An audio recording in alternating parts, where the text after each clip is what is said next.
We would like to remind everyone that there will be curse words in this podcast. Discussions may include sex, substances, and other sensitive topics.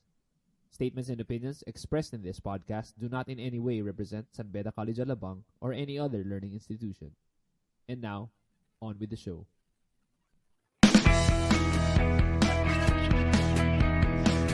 This is a 97 show.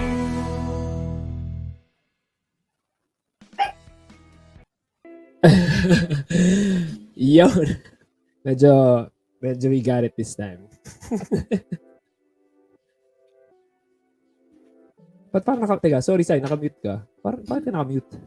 May tumahol. Parang may tumahol. Sorry. Hindi ko na kung pag sulpot mo sa air. Pag sulpot mo sa air. May gumano. Sumakta pala.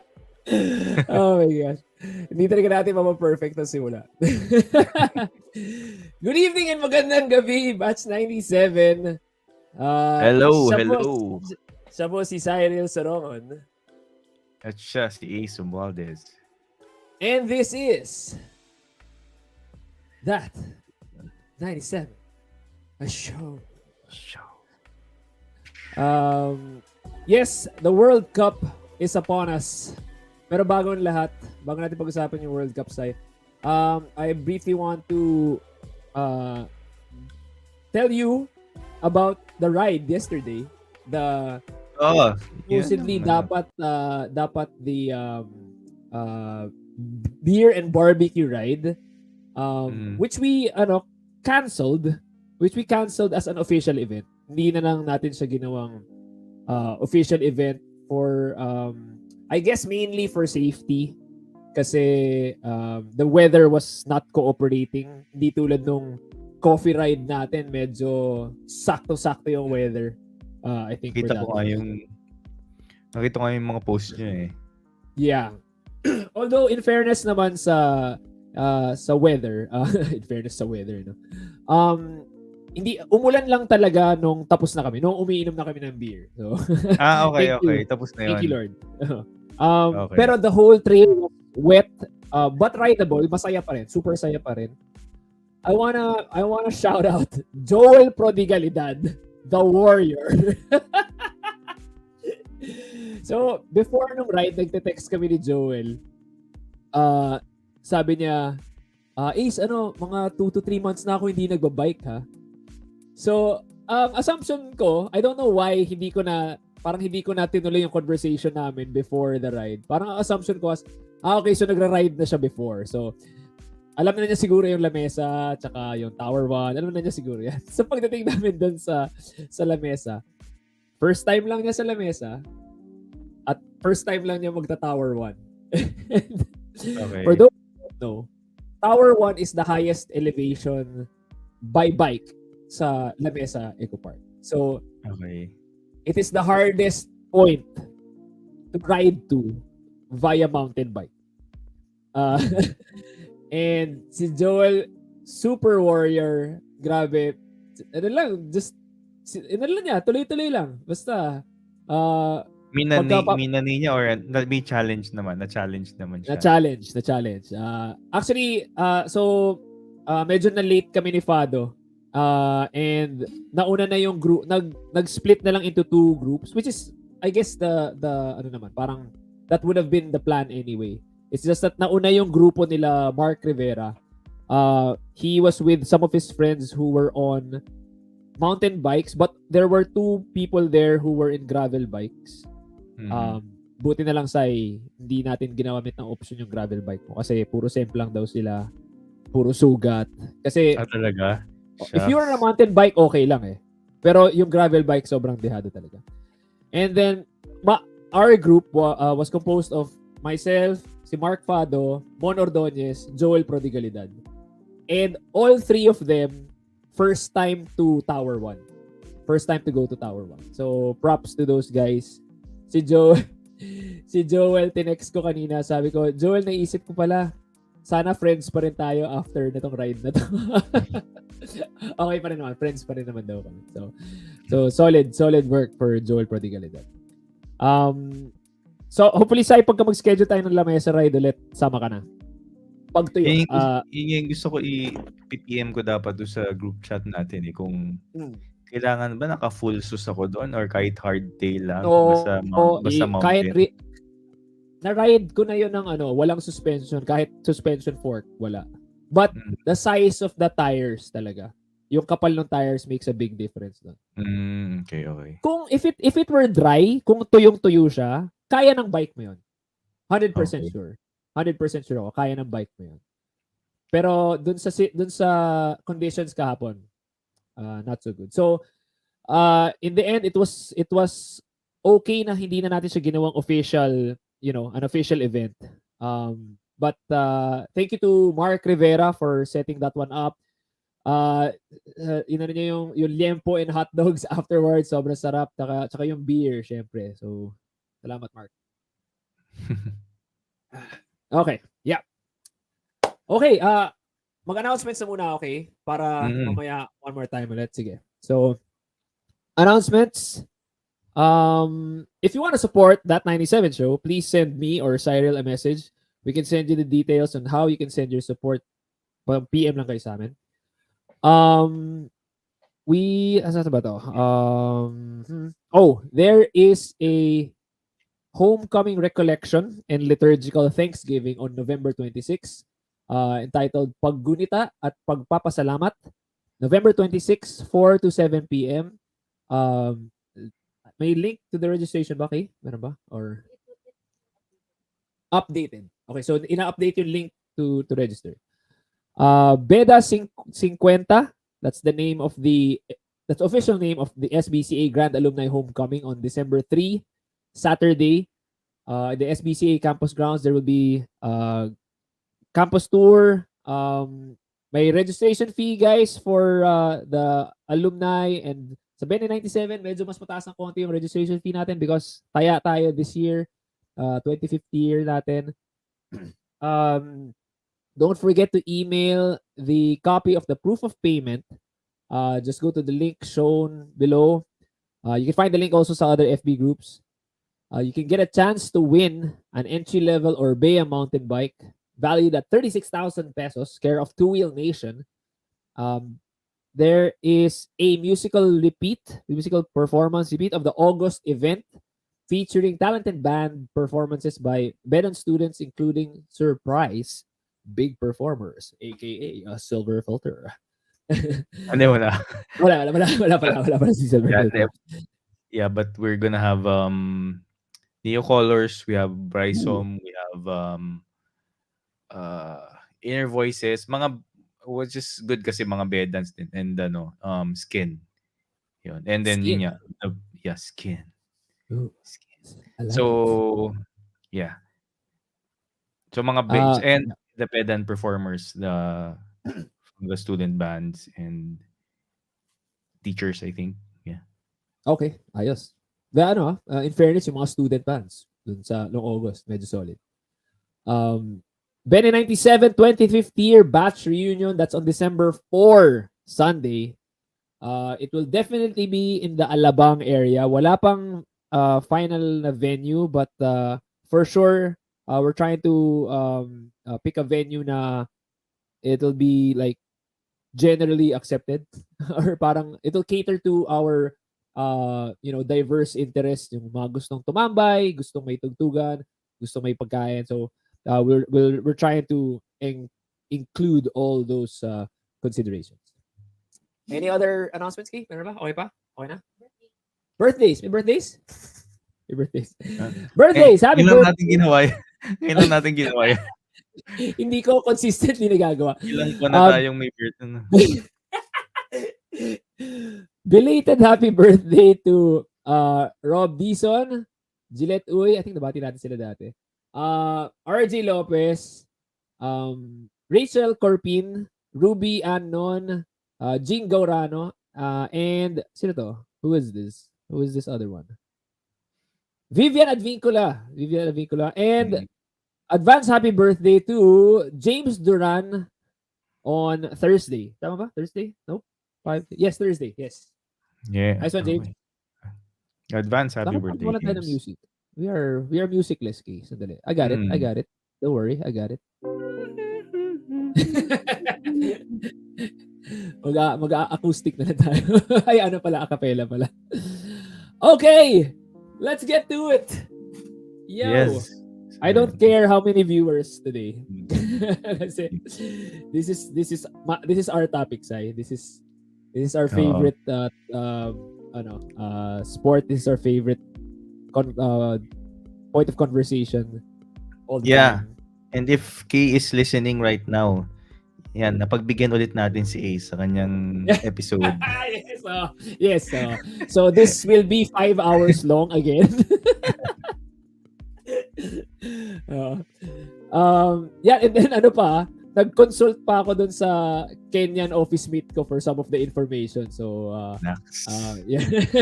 just to validate yung mga naisip ko na mga opinions ko. Okay, so tonight the purpose of this episode really, kasi naalala mo sa ng 2018, we would watch the World Cup sa Mulligans along Aguirre. And there were some of our batchmates na yung hindi masyadong nanonood ng football or like si Aaron joined us, and of course we enjoy Aaron's company palagi naman. Then si Aaron kasi absolutely zero knowledge of football, of the World Cup, of anyone involved there. So ang objective ko dito sa episode na to is if there's anyone there, any of our batchmates who are interested in watching the World Cup this year, who would like to start watching football, or if you're like Hermes who is in a country who will definitely watch the World Cup, so at least baka makarelate kayo sa mga kapitbahay nyo dyan, this is the episode that you need to watch, and we'll discuss some of the rules, some of the goings on, and some of maghuhulaan tayo at the end of this episode who we think will go all the way. Diba? Yeah, tsaka I think I forgot what the term. Ano yung mga tawag dun? If you're one of those people na, di ba may mga tao yung sa hype lang nung Kaya hype lang nung NBA Finals, hype lang nung Bandwagon. yun yung mga bandwagon. Ito na yung perfect time. Actually, ito Yes. nga yung perfect sport kasi every 4 years lang to eh. So, it's not like, shucks, kailangan ko sundan to every time. So, kumbaga, if you just want to, maybe it's about time I check this out or and try to follow it and try to understand. So, yun, I think ito na yun. Parang ito na yung moment na iniisip ni Ace din sa And yun nga, parang every 4 years lang to eh. So, I mean, kahit ako, sabi ko, sa kwento ko kay Ace, I don't get to follow all the whatever league out there. Pero, syempre, yung World Cup, talagang sundan mo talaga, di ba? Pagpupuyatan mo talaga siya. So, yun. That's the thing, Sai, I want to ask you din eh. Isa na tanong eh. This is every 4 years. Hindi ka naman regularly nanonood ng football. Pero, when we're there sa sports bar or sa hotel, restaurant, whatever, basta you're there at 2 or 3 in the morning. Tapos nanonood ka. Bakit? Bakit nanonood? Hindi, syempre, aside from, hindi, actually, plus na lang yun eh, di ba? Yeah. Plus, kumbaga, you're with your friends, ganun. Pero like, even siguro on the nights that wala naman tayong meet up, I'm also here at home watching eh. Parang gising pa rin ako eh, para manood eh. Di ba? I think now, mas magiging challenge lang for us kasi naghahatid tayo sa umaga ng kids natin, ganyan. So, I think yun yung challenge. So, yun yung But we'll talk about the schedule then later. So it's yun nga, kasi nga every 4 years lang din to eh. So, 'di ba? Might as well. Yeah. Parang I mean even for sa F1 in the whole year, like may 3 or 4 kang gigising talaga or you stay up or you wake up again at mga 2 kasi 2, 3 or 4 AM yung race eh. But that's just a few times for the whole year. So, kailangan mo talagang if you're really following the sport, di ba? So, and exciting talaga sa World Cup. Abangan mo yung team mo eh, di ba? Pag na-eliminate, biglang, sige, itong natira, dito ako. Di ba? Parang sino na lang. di ba? So, yun. We'll get there later. Ako din, it's really being in the same room as all these strangers, all your friends na collectively watching one event, and then all of you are reacting at the same time. All of you are the collective groans, collective cheers, depending on whose side you're on. Na-experience mo, it's parang like for those who watch NCAA or UNAP games or Gilas Pilipinas game. It's ganun, nandun yung sa live sports atmosphere, which is for me, parang isa sa mga highs ko yun talaga eh, in life. Isa sa mga parang sources of joy ko talaga yung atmosphere na yun, no matter what. Okay. Yeah, tsaka yung parang out of body experience mo na pag pinapanood mo ngayon, parang pag you just close your eyes, you're imagining like a sports bar, tapos may nagtatalon-talon ng mga tao, nag-appear, tapos may mga taong naiwan sa mesa nakagano. Di ba? Parang nagwawala sa likod niya, tapos na, yung mga nakagano, bad trip. Kaya parang nakatulala lang yun sa inis nila. Oo, di ba? Ramdam mo yung despair nila. Oo, so, yun yung, yun yung makulit doon eh. Sorry, in-ice ko yung beer ko. Okay. So again, so we're starting the discussion now. I want to make it clear that we will not be discussing the controversy behind FIFA, behind the awarding of the venue for this year's World Cup, the controversy of the construction of the stadiums in Qatar. I want to stay agnostic of that. I just want to enjoy the event. I want to enjoy the sport, and yun na yung gusto kong i-share sa viewers natin. I don't know if you've heard any of those controversies. Wala. But there's this new documentary on Netflix. I don't know if you saw it. Yun. I tried to watch the first episode. Medyo mabagal yung development ng information. Okay. But If you want to learn more about that, you go Netflix. Pero I don't want to discuss that here. Ayoko pag-usapan yun. Okay, so first things first. The difference between FIFA and UEFA, banggitin ko lang. FIFA is the governing body for international football around the world. So lahat ng countries na as a team,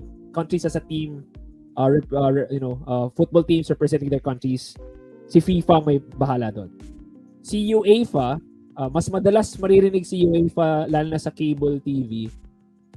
UEFA is the governing body for European teams, both countries and clubs. So kumbaga sila bahala sa mga Gilas, tapos sila rin bahala sa mga San Miguel, Alaska, mga ganun. So Meralco, yung mga ganun na pati mga clubs. So but only in Europe ang UEFA. So I just wanted to differentiate. So now we are focusing on the FIFA World Cup 2022, which will be held in Qatar. This is the 22nd World Cup. The host nung 2018 was Russia. That's the host country. And the defending champions from the 2018 World Cup is France. Fantastic team, fantastic finals. Pinanood natin amazing. That was a good tournament. I wanted to touch on the ball kasi I think kung di ako nagkakamali ever since I wanna say Euro 2004 yata. I could be wrong. Pero alam ko I think Euro 2004 was the first like special ball na ginawa ng Adidas. Nalimutan ko na yung pangalan ng ball na yun. Basta bumili din ako nun for Euro 2004. So, since then, parang each major tournament, ginagawan na ng whichever manufacturer special ball for that tournament. Dati generic lang. I think so. Particularly sa nung mga 70s to 90s, parang wala pang branding masyado. The typical black and white na traditional ball. Ngayon, wala ka na makikita ganun. Yung leather pattern. Yung may kasa na hexagon, pentagon pattern. Wala nang ganun eh. Oo nga. So, this year's ball, the 2022... Oh, yeah, sige, sorry. Pero bakit... not so ball, sorry. Pero may ano ka ba kung bakit every 4 years lang siya? Do you know? Nope. Okay. Nope, I have no idea bakit every 4 years. It's probably siguro kasi it has to include all the countries in the world.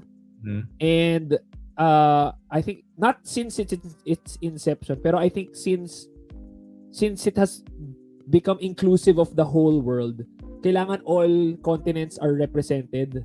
So all continents have to be included sa qualifying.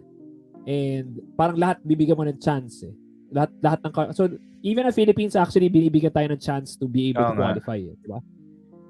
And the process takes a long time. Yun, qualifying and the tournament. Ano yun, okay, sorry. May konti, sandali. That's why it's every 4 years siguro. It makes the most sense. Ano pa yung we've had like qualifying since last year ba? Parang ganon. Since 2 years ago. Since I'm guessing since sometimes it starts as early as 2 years after the previous World Cup eh. Okay. So 2 years before, 2 years after. So it's in between. Parang in between nag-start. May year na puro qualifying talaga yan. So parang magkakaroon ka ng mga matches like Papua New Guinea versus Indonesia, parang gano'n, or New Zealand versus Australia, may mga qualifying ka na gano'n. So mga doon sa Oceania region, tapos may South Asia, East Asia, so may iba-ibang region din. Okay. Yun. So you'll see dito sa World Cup na to, a lot of continents are represented. Europe, Africa, Asia, South America, North America. Mostly yun ang mga palagi nagka-qualify. What else? So yung ball pala, okay? So the ball is called the Alrila. It's made by Adidas. Alrila. Alrila. Hindi ko alam kung ano yung tamang pronunciation. Sorry. I think, kung di ako nagkakamali, it has some technology within it, like a sensor or some signaling type of technology. Yan yung loob niya. Yan yung loob niya, no? I think so. So parang may gyro din siya. Ang galing, It's like a black box. Wow! So may data siya? May data siya. Wow! To enhance the VAR. Yes, so I'll get to the VAR later. So siya? So meron siyang may black box siya, so it has to be able to register data and be able to send it to the officiating crew. It's also the Baliw. Grabe, Chong. Grabe. This World Cup medyo maraming firsts. It's also the most environmentally friendly ball ever made daw for a World Cup. It uses water-based ink and color paint dun sa color niya. Okay. Before we go into the actual tournament, parang gusto ko muna mag-refresh para sa iba or at least malaman din ng iba yung rules of the game. Kung okay lang sa'yo, Sai. Yeah. So, I want to start with the boundaries of the football pitch. So, yung pag nag-outside, kailan football pitch? Or ano yung football pitch? Tsaka, sorry. The football pitch is the field. So, it's comprised of the half line, the penalty box dun sa gilid, and the goalkeeper's area, which is parang dun lang siya pwedeng sumipa ng goal kick. Okay. Then, para mag-outside yung bola, a ball has to go completely beyond the line. So, hindi siya parang basketball na pagka tumama lang sa linya, outside na. So, bola has to completely cross the whole, kahit na hindi siya nakadikit, pero may part siya na nandun sa imaginary plane na nagko-cross pa siya doon. Hindi pa siya outside. And a player can be outside, tapos i-touch niya yung bola. Basta hindi pa outside yung bola, tuloy lang yung laro. So, I think din yung Kaya minsan makikita nyo, sinipa, tapos parang nag-glide siyang diretso, just as in, dun sa ibabaw ng line eh. Tapos biglang, okay pa rin yun, hinabol lang nung player. It's still a good ball. So, tsaka sa goal line, ganun din. 'Di ba? For it to become a goal, it has to completely cross the goal line. Pero kung nandun pa siya sa line tapos na-save pa siya ng keeper, no goal, sorry. Or meron din mga instances na tumama siya sa crossbar, pumasok siya sa loob, pero dahil sa pectus niya, lalabas siya ulit ng goal. That still counts as a goal kasi pumasok na siya sa loob completely. Getting the ball back into play, so it's either a throw-in pagka dun siya sa sides, dun sa longer side ng field. If it's dun sa end, behind the goal line, it's if it was last touched by an attacking player, goal kick siya, meaning sisipain siya ng keeper back into play, papuntang half court. So malakas na sipain. But if it was last touched by a defender, corner kick yon, so may chance na makascore ang attacking team. Yun. So that's the difference between the goal kick and the corner kick din. Kasi nga yung goal kick parang doon siya sa defending team na punta, yung corner kick sa attacking team siya para mabigyan sila ng chance na makascore. So maraming mga that's why a corner kick is always important kasi maraming exciting na nangyayari sa corner kick. Tayo na nagpa-practice tayo dati.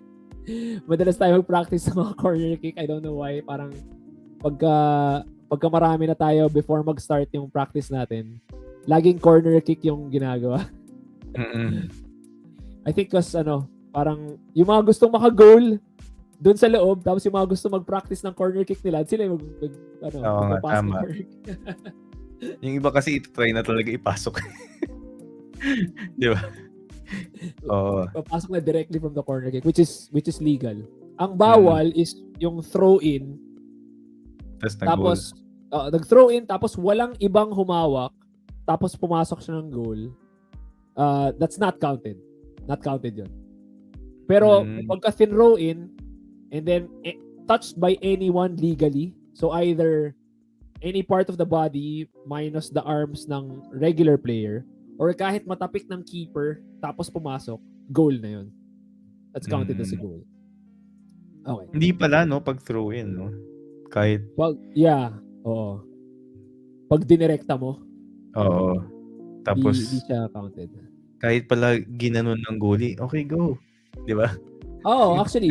So may mga instances na syempre of course adrenaline, 'di ba? So may tatalon na attacker sa harap ng keeper, tapos hindi niya tatamaan, lalagpasan lang siya. Since yung keeper parang ready siya to save, tapos natapik na, tapos pumasok, wala, goal.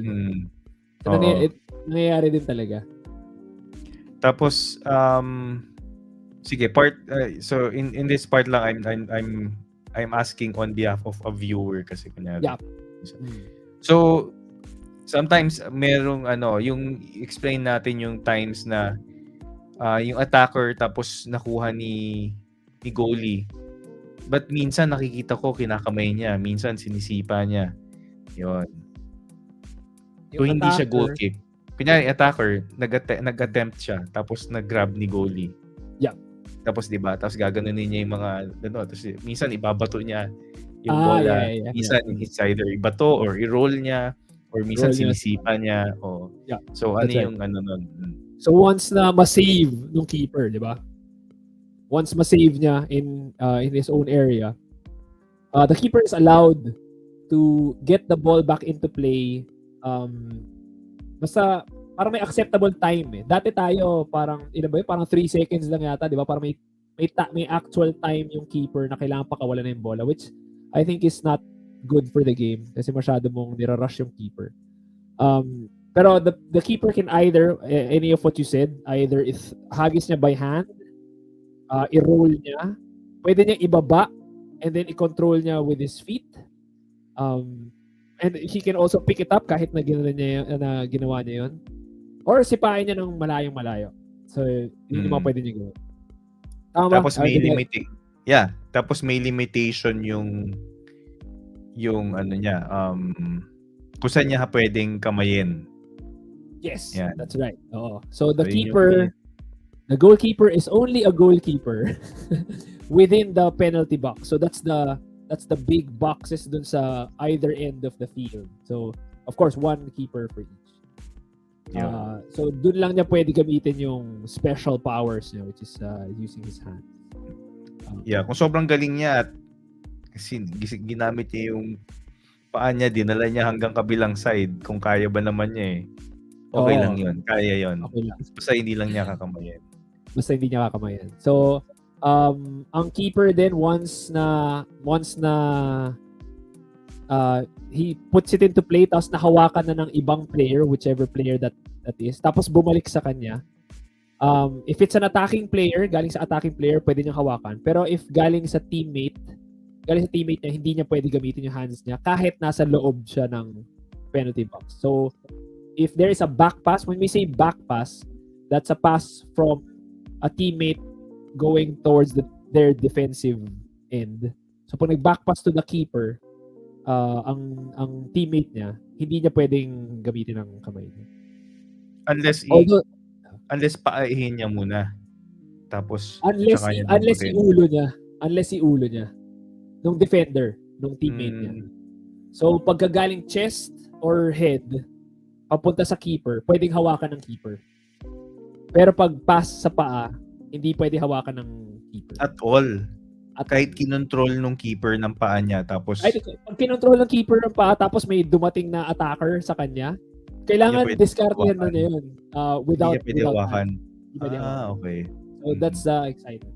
I actually wanted to discuss that then briefly kasi the difference between the modern game from the game that we used to play sa nung 90s tsaka early 2000s is the keeper skills have gotten to a point na sobrang galing na nila, para na silang the 11th man. So ni-utilize talaga ng coaches yung keeper as another defender sometimes na outside the box Parang kumbaga pwede mo talaga kailangan your keeper should now have all the requirements and all the skills needed to be a keeper, pero kailangan mapasahan na rin siya ng teammates niya and kailangan may skills siya to get out of a tough situation without using his hands. Yun yung modern game ngayon. So I think we'll see that sa World Cup, with this World Cup more. Yeah. So yon. I forgot to mention pala the trophy, this trophy, the World Cup trophy is the Jules Rimet trophy. I think the original is somewhere. I think parang nanakaw yata yung pinaka-original na the World Cup. But there have been replicas and there have been parang multiple copies na existing na counted as original. Pero that's ito yung pinaglalabanan ng lahat talaga. Yep. Does it have a story? Ano bang, or... Meron, hindi ko lang maalala. Okay, sige. Pero meron siya story. Kung bakit ganun yung design niya, para siyang parang globe na kinakarga ng mga tao. Merong history. Meron history tayo. Hindi ko nga alam. I think the correct pronunciation is Jules Rimet. Pero kami ng ate ko always pronounced it as Jules Rimet. Parang bidet. Originally called Victory. Tsaka Originally called Victory daw. Parang sa sculpture. Si Tsaka Kay dati. Kaday tsaka Kadet. Kaday. Hindi, tsaka. Si Kay dati, gumawa ng cake para sa tito ko. My tito used to be the president of the Philippine Football Federation dito. Ginawa niya ng Jules Rimet na trophy talaga. Pero wow. Chocolate cake siya, tapos may picture ka ba? May picture ba? Wala na yata. Nahiya si Kay kasi para maging matibay na cake siya, kasi ang laki nung taas top heavy yun for a cake Kailangan niyang tabaan yung katawan, so parang medyo mataba na siya. Tapos natunaw during the party, pero masarap. It was good. Okay. Quickly lang din, I wanted to touch on formations. So when people when people watch matches, you'll see that papakita palagi before the match will be the lineup, name of the players, name of the coaches, name of the substitutes, and then they will mention mga numbers that might not make sense to new viewers. So formations are represented as numbers that indicate the number of players per position, per line of position pala. So the first number represents the defenders, second number represents midfield, and the last number, sometimes may isa pa, representing the attacking players. May ka ba kayo sa ano ba yung una? Ano ba yung inuna mo? So for example, if wala ka? If may nakita kayong 3-4-3, that it's mentioned as 3-4-3. So that means 3 defenders, 4 midfield players, and 3 attackers. Sometimes may variation yan. Thank you, Kay. Sometimes may variation yan na 3-4-2-1, which I think will be the formation of England. 3-4-2-1 means 3 defenders, 4 midfield. May dalawang attacking, tapos yung nag-iisa dun sa dulo. Nagta-triangle sila. Pero yung nag-iisa dun sa dulo, syempre si Harry Kane yun, which will mention later. So yun usually yung the super mega attacker. Sa atin, ikaw yun. Ikaw yung one dun sa dulo. Nung high school tayo. My favorite formation is the one I use. We used to play sa alumni. Si Jojo Durian was the one who employed that sa team natin. Yung 3-5-2, that's my favorite. So, if you guys see yung yung total palagi ng numbers nito is always 10. Kasi parang hindi na kasama doon sa formation yung keeper kasi yung keeper will always be in the same position. So 3-5-2 meaning 5 midfield players. So it's midfield heavy. Gustong-gusto ko to kasi it's very controlling and very flexible. Kasi what happens is dun sa 5 na midfield players, yung dalawa sa dulo, yung dalawa sa wing dun sa field can go down to become defenders and can also be wing sa taas to become offensive players. So essentially, para siyang 5-5-4 parang lumalabas. Kasi may 5 defenders ka, 5 midfield, tapos may 4 ka na attackers. Pero syempre, yung dalawa dun sa gilid, kailangan medyo malakas yung resistensya tsaka mabibilis sila para galing sa taas, pwede sila makabalik defense. Nasaan yung tatlo? Yung tatlo ng midfield. So, sa gitna lang sila. Parang sila yung holding din. Usually yan, 3-5-2, yung middle midfield, which in other formations, umaakit siya talaga to try to score goals. Usually sa 3-5-2, siya, holding midfield siya. Medyo mas defensive siya, mas taga-setup siya. Yun yung favorite position for me to play talaga. Is that midfield player na parang nag-orchestrate. Parang pagdating sa'yo, ikaw yung kakalat or magsi-switch sa kabilang side. That's my favorite formation ko yan. And yung favorite ni Coach Teng nung high school tayo is yung 4-3-3. So yung apat na defender, 3 midfield, 3 attacking. So yung fourth natin, sweeper stopper yung dalawa na naka-diamond. So pwedeng 4 in line or pwedeng diamond dun sa defense. So yun yung ginawa kay Mongs dati. So si Norbs yung pinakalikod, tapos nalimutan ko sino nasa harap niya na defender din. At one time pinag-defense ka rin, di ba? Pinag-sweeper ka ni Teng. Ano din.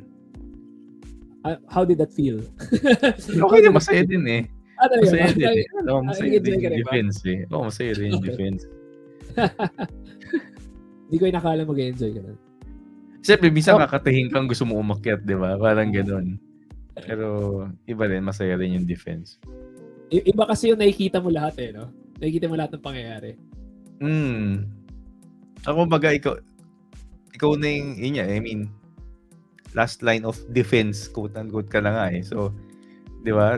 Hindi, aside from the keeper, di ba? Pero siyempre, yung, kumbaga, doon nga sa sinasabing formation ni Ace, parang trabaho nyo na nga hindi pa abutin kasi kay keeper eh. So, that's your responsibility talaga to, ikaw na yung last, kailangan hindi mo mapalusot yun. Yeah, kundi, yun na nga. Di ba? That's a good point. Dapat, if you're a really good team, essentially, dapat bihirang nagtatrabaho yung keeper, di ba? Naalala ko yung Ascals, I think it was sometime 2009 or something like that, before 2010.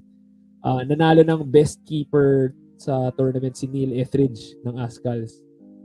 Pag nanalo ng best keeper yung keeper mo, that means hindi kayo masyadong magaling kasi ang daming sinisave ng keeper niya eh. Nakita masyado yung skills niya.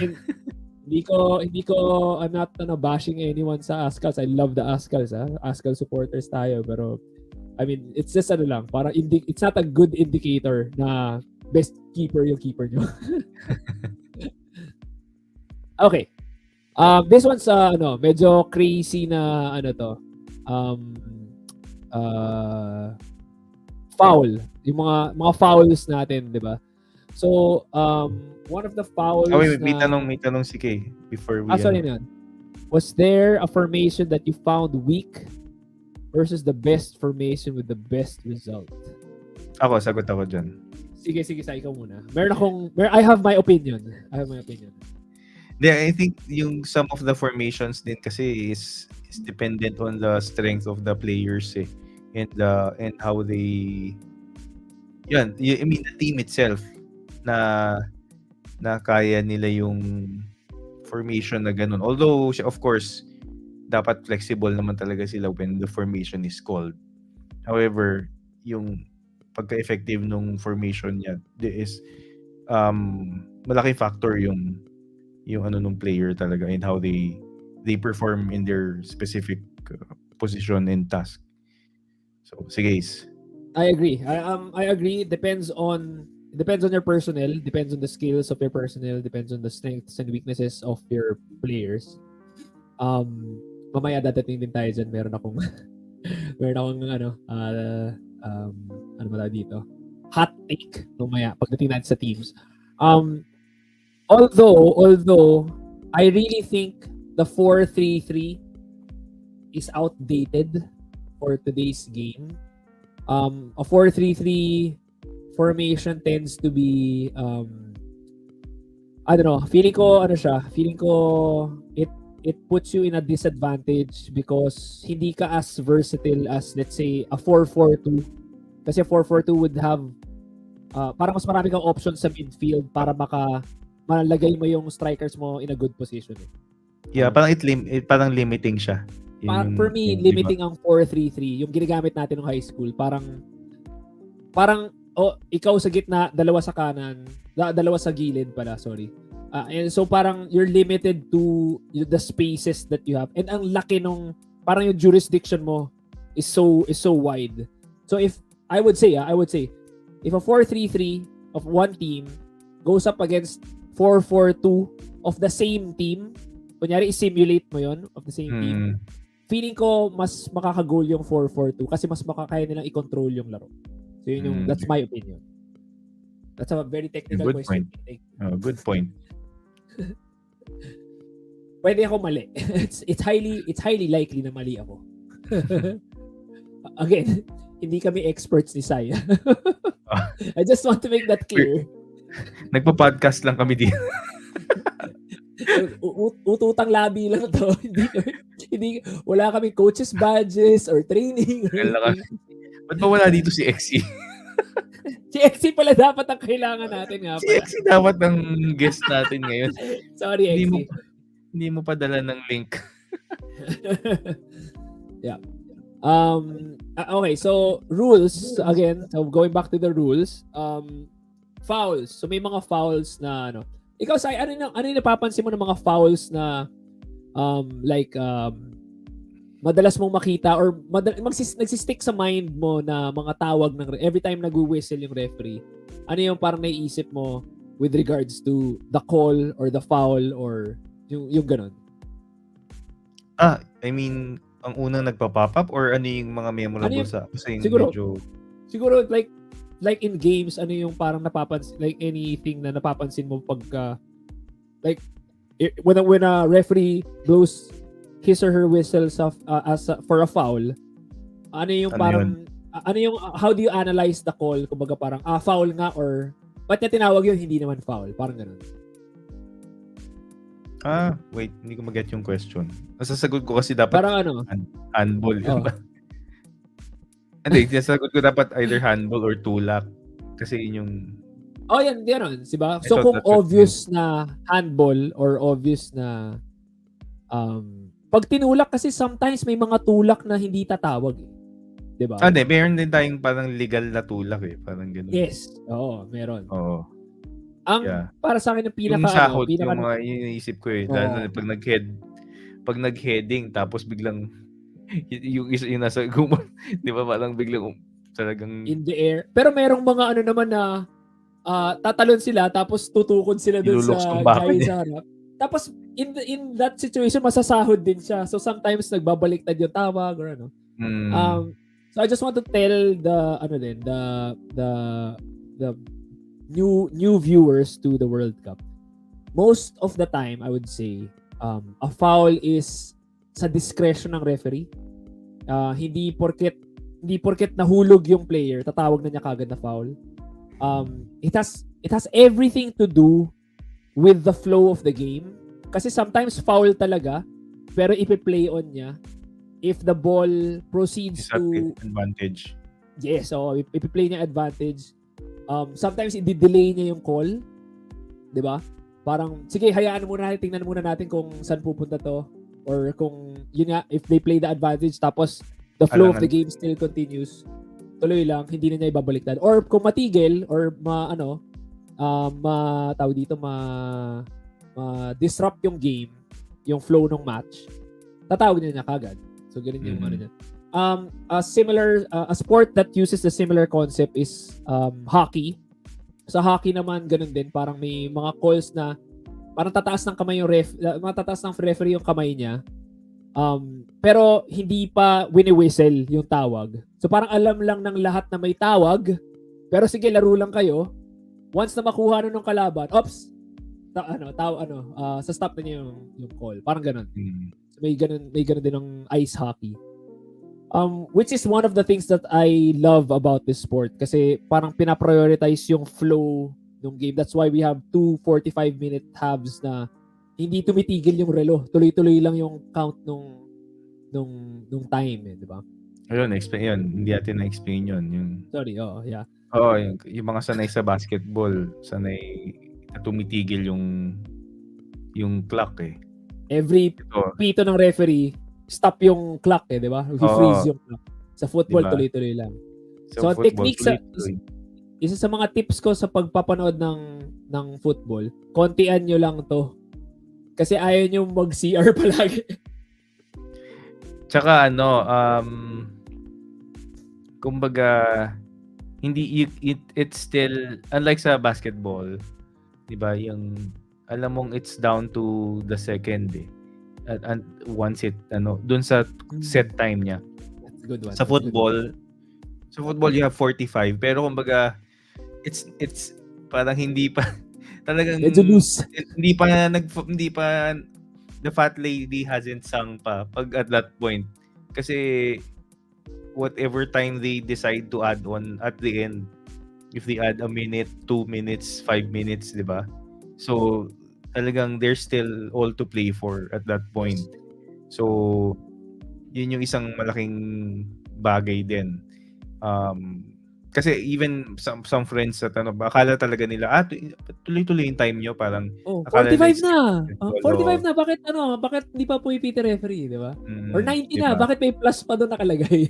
Bakit yun, may plus pa doon? di ba? So yun yung sinasabi ni Ace kanina na minsan pini-play on, ganun, or may matinding foul, di ba? Tapos hindi biglang tigil lahat, dinaasikaso, tapos biglang, di ba? Parang kaya yung iba later I think Ace will also cover that, like some players really intentionally do that, like to prolong the foul or the fall. We can talk about that now. Diba? Pwede.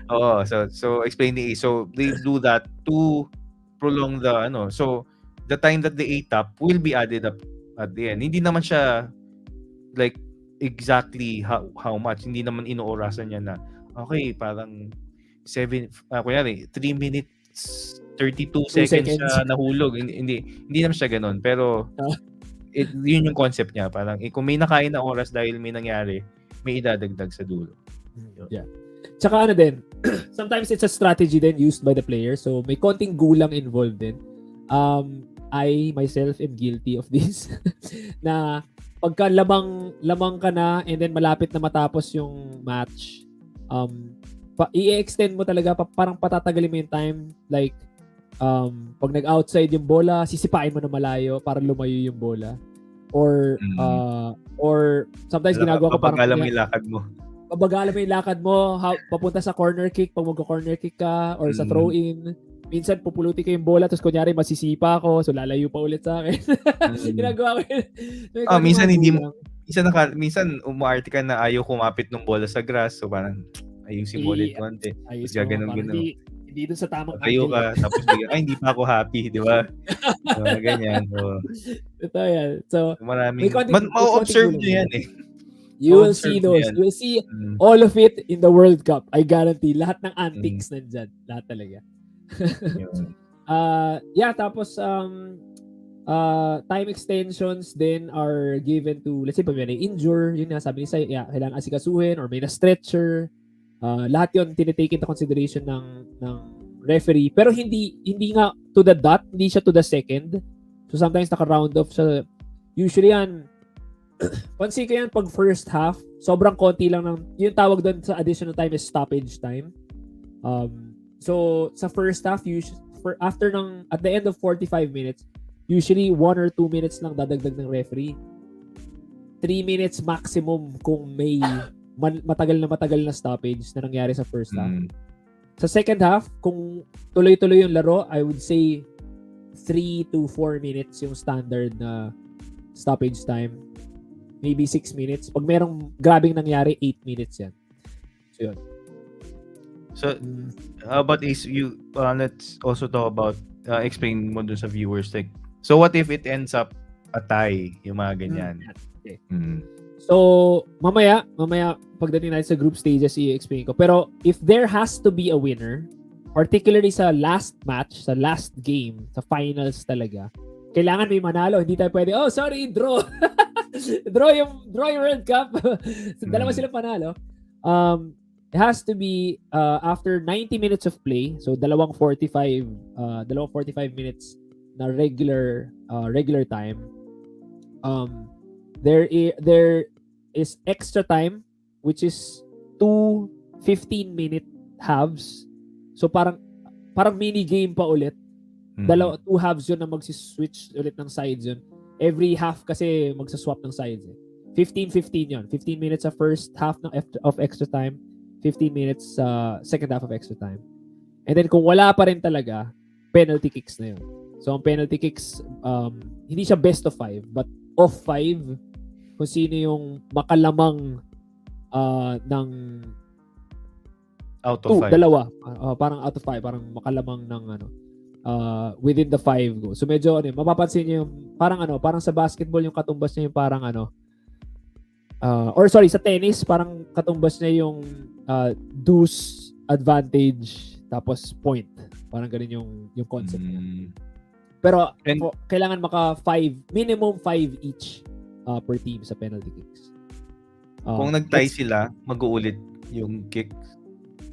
It goes on. So parang parang sa tennis, deuce, advantage, 5, deuce, advantage, deuce. Hanggat sa yung may advantage maka-goals ulit. Parang goal. So that's when it stops. So ito yung sinasabi ni Ace na sa latter part of the kasi sa earlier parts point system. Yeah. We'll get there. Oh, yeah. So yun. So discuss natin yung group stages mamaya. Ano ba next? Sorry. So, balik tayo sa calls ulit. So, let's discuss handball. Kasi, there was this one, sorry, di ko talaga makalimutan to. This was, I wanna say, the 2006 World Cup. Kami ni Fado, dalawa lang kami, gumising kami ng 2 in the morning.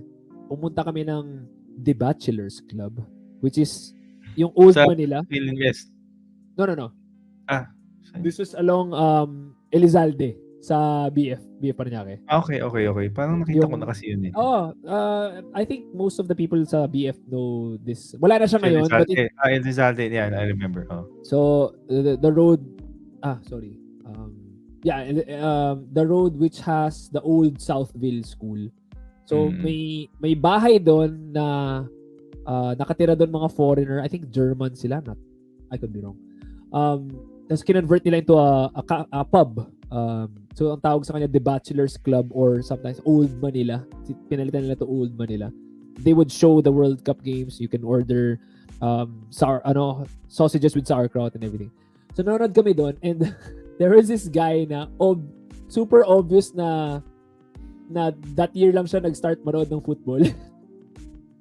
Okay. I'm sorry to say. Hindi ko siya binabash or anything kasi since then nagbago na yung opinion ko of bandwagon years eh. I encourage it now eh. Pero nung time na yun kasi medyo nakakairita kasi siya yung pinakamaingay.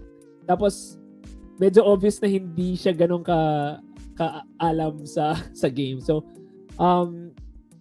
there was a bit of controversy na may isang tinawag na handball. If you look at the replay, parang tumama sa part near the elbow dito sa upper arm. So it's dito sa inside of the bicep siya tumama. Tapos tinawag pa rin na handball.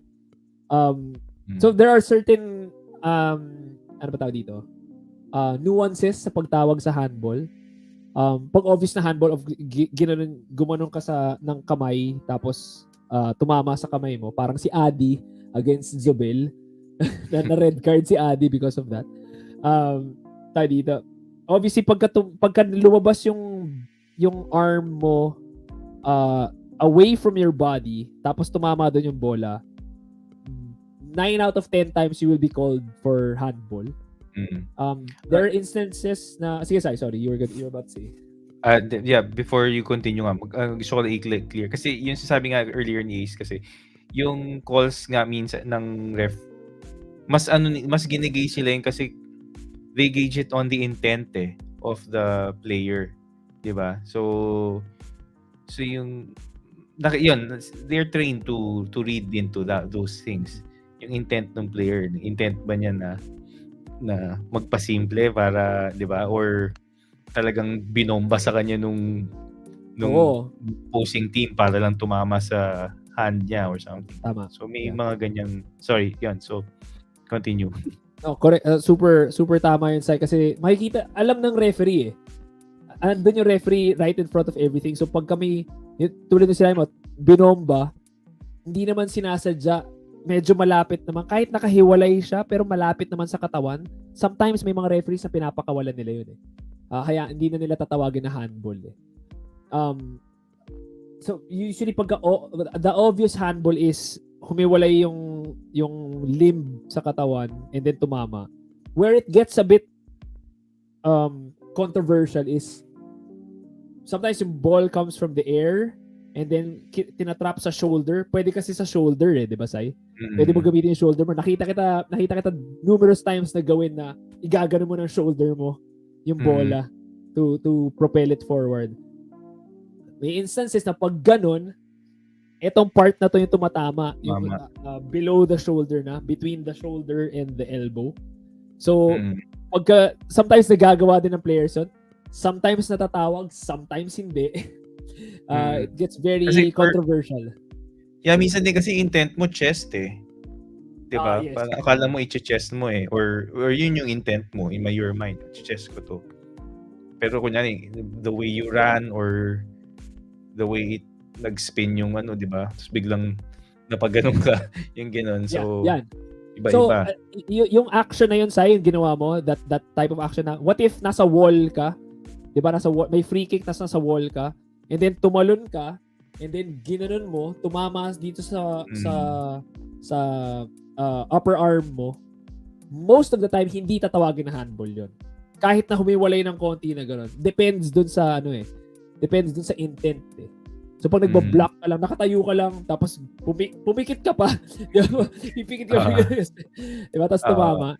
Sometimes hindi tatawagin na handball. So yun. Parang most of the time, if it's an obvious handball, yun yung diretsong tinatawag talaga ng referee. If it's intentional na talagang tinapik mo talaga yung bola, may conscious na ginanon mo talaga, potential red card yun. So red card, you're out of the match. Tanggal ka. Goodbye ka. And walang substitution yun. Cannot be replaced. So -1 yung team mo.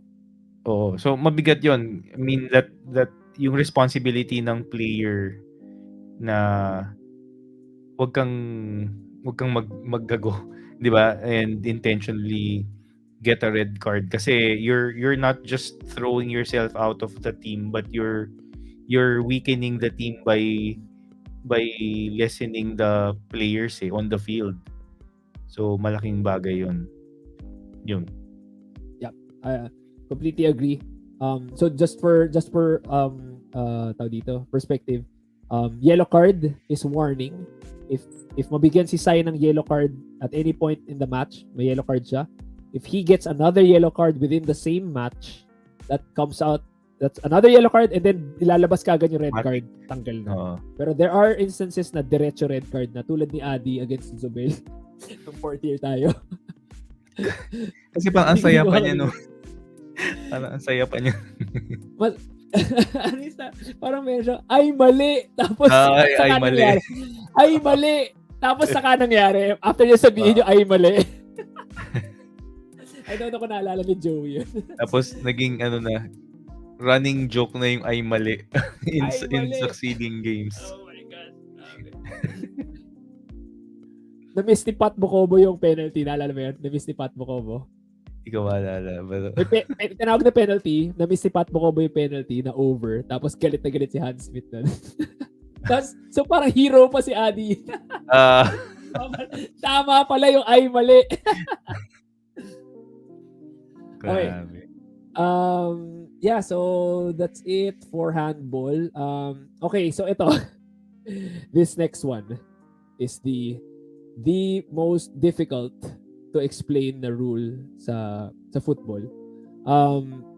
For beginners, for completely new viewers sa World Cup, ang advice ko is magtiwala na lang kayo sa referee, wag niyo na lang tanungin. Wag na lang kayo magtanong. Medyo mahirap i-explain sa bago kung what an offside is. Or you can later in your free time go on a YouTube video for further explanation.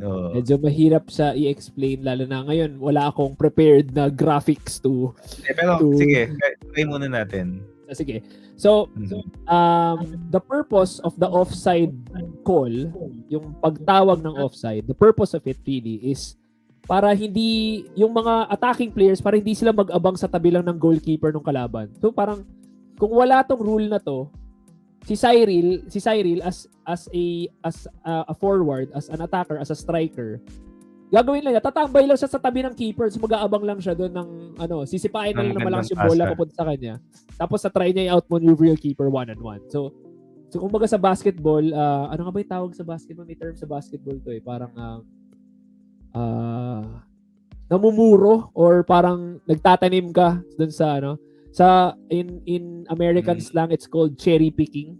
Parang yun na nag-aabang ka lang para mamites ka ng mga madadali lang kunin. So kung wala tong offside call, okay, kung wala to, yun ang gagawin ng mga attackers. Parang medyo madaya yung gagawin.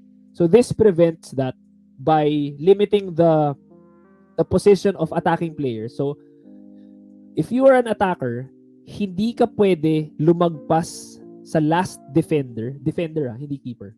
Hindi ka pwede lumagpas sa last defender. Tapos ipapasa sa iyo. Oo. Tapos ipapasa sa iyo. Pwede you can go. Like you can run beyond. Basta hindi ipasa sa iyo. Pero if you're there beyond the defender, tapos ipasa sa iyo, if you're there in that position and then the ball is released to you, sigurado tatawagan ka ng offside. Tatawag ng offside yung linesman. So the linesman, that's the purpose of the linesman. So this rule This rule is so complicated that there are two persons on the field dedicated to watching this rule. Oo, diba? tama. So yun yung nakikita nyo sa sides, yung tumatakbo sa sides. Yun. Hindi lang siya side ref or something. Yung sa yung linesman talaga. Part ng yun is that's why they also so ito yung field, di ba? So ganyan. That's why they also run at a certain, kung papansinin nyo, when they run, so kanya ito yung dulo ng field. So when they run, hindi lang siya yung parang, medyo yung bola nandito dito, or hindi siya ganun. They follow the last defender dun sa defending team. So kung umangat yung defender dito, angat din siya. Parang sinusundan niya yung line of sight nung tama di ba guys? Parang That's right. Sinusundan niya yon. So mapapansin nyo, ganun siya. Hindi siya yung parang referee lang na, teka, may action dito, lapit ako. Hindi siya ganun. So he's somewhat limited dun sa niya to see yung line of defense nung defending team dun sa kanya, sa perspective niya. And partly, yun yung sinasabi nga ni Ace kanina. Para ako naman, the way I also saw it, tama si Ace, the way I also saw it naman is para laging, parang kumbaga, laging may laban yung defending team at may naiiwan na defender bago ka makasugod. Parang ganun. So, may chance sila na humabol, kumbaga. Oo, di ba? So, yun. And, yun yung sabi ni Ace, it's a bit complicated. Pero kumbaga, the important thing is, so, ano ba? Ang hirap i-drawing pag walang drawing no? Pag walang drawing. So, kaya nga nag-apologize ako na start. Ang hirap Oo. talaga explain kung walang graphic Di ba? So, shoutout nga pala to Getty tsaka Redel na thanks guys. Thanks for watching. Thanks, guys. Thanks. So, di ba? So, parang, so sinasabi nga ni Ace, di ba? Hindi ka pwedeng, so, ganito na lang. So, this is, my whole screen is the field, di ba? Yeah. So, so decide, ito so dito yung goalie. Yan, dito yung goalie. 'Di ba? So, hindi ka pwede magantay lang dito tapos biglang goal ko na dito, hindi ganoon. So, ang kailangan is may defender bago ikaw na there has to be a defender between you and the keeper. Yes. Before ka para ma-count. Pinasa. Yeah. Para hindi itawag na offside. So, kumbaga onside yan. Onside. Onside ka pa kasi nga may defender. Yun yung sinasabi natin na sinasabi ko kanina na para may laban si team. Gusto sana kita tulungan eh. 'Di ba? So ang mangyayari ngayon, so onside ka pa kasi ito yung defender. Ang mangyayari pag tatakbo ka tapos ipapasa, 'di ba? Yan, ganda. Oh my gosh. Ito na yung complication. This is the complication Oo. So, kailangan hindi ka pagpasa, wala ka dito. Diba? Kailangan the moment na tamaan nung teammate mo to pass forward na ilobo yung bola, the moment it leaves the football, your shoe, tapos lumipad yung bola, doon ka mag-sprint. Doon yung kahit mauna. Naalala ko sa'yo nung first year, mali yung understanding natin. Kasi ang understanding natin was kailangan mauna yung bola before ka tumawid. Yun yung dati. Pero yun sa ina-explain mo nga, kahit mauna ka pa sa bola, just as long as the pass was released and you were on the onside position, pwede ka na kahit saan. All bets are off basta napakawala na tapos nasa onside position ka. Oo. Yun. So, pinipito lang yung offside. Yun nga. Kung biglang nakita mo na ito yung defender natin, di ba? Yan. So, kung nakita na biglang, minsan kasi biglang sisimple sila eh. Sisimple siya ng gano'n, no? Sisimple siya na sa defender, biglang konting una na siya. Tapos biglang pinasa. Yung iba tatabi pa eh. Tapos para kunyari akala mo tumakbo on time pero yung pala nauna na. Pero nangyari, naalala nyo si linesman, yung sinasabi ko kanina, sinundan na ni linesman yung lumampas na attacker.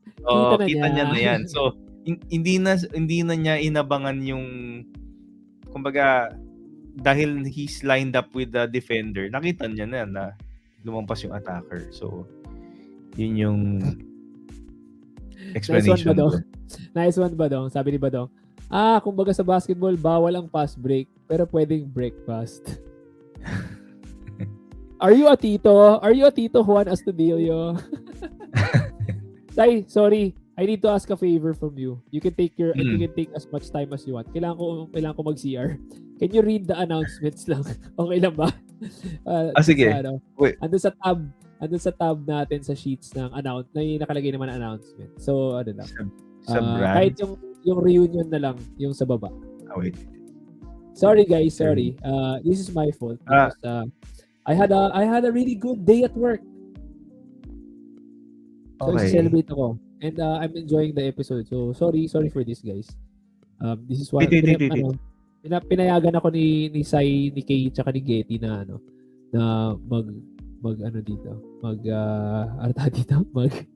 rant sa aking favorite topic. Teka, saan yung announcements? Wala ako noon. Meron ka na-access ka ba sa sheets natin? Ay, Google Sheets. Sorry. Kala ko dito sa page. Hindi dito sa So habang hinahanap ni Sai, sorry guys. Anong title? Wait. Isasend ni Kay na lang yun. Sige. Try muna natin. Tapos Kay, pag okay na. Ano tong isa pa? Oh yeah. So in addition lang, so just before I take a break, ha, bago mag-announcement si Sai. There's this thing called the VAR or VAR. It has recently become very um popular. Popular and used. It's being used as we speak. Para siyang sa NBA yung pagka nire-review yung itong symbol na to, itong gesture na to ng mga players sa NBA. Ibig sabihin titingnan nila yung instant replay kung totoong offside siya. Most of the time it's sa goal line. Pag controversial yung goal line or pagka controversial na offside pala siya tapos na goal.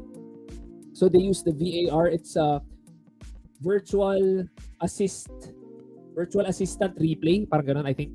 Mas basically gagamit sila ng replay para ma-check yung validity kung goal ba siya, kung valid goal, kung offside or not offside, kung in this World Cup it will be the first time to use, yun nga, we mentioned the technology dun sa Alrila,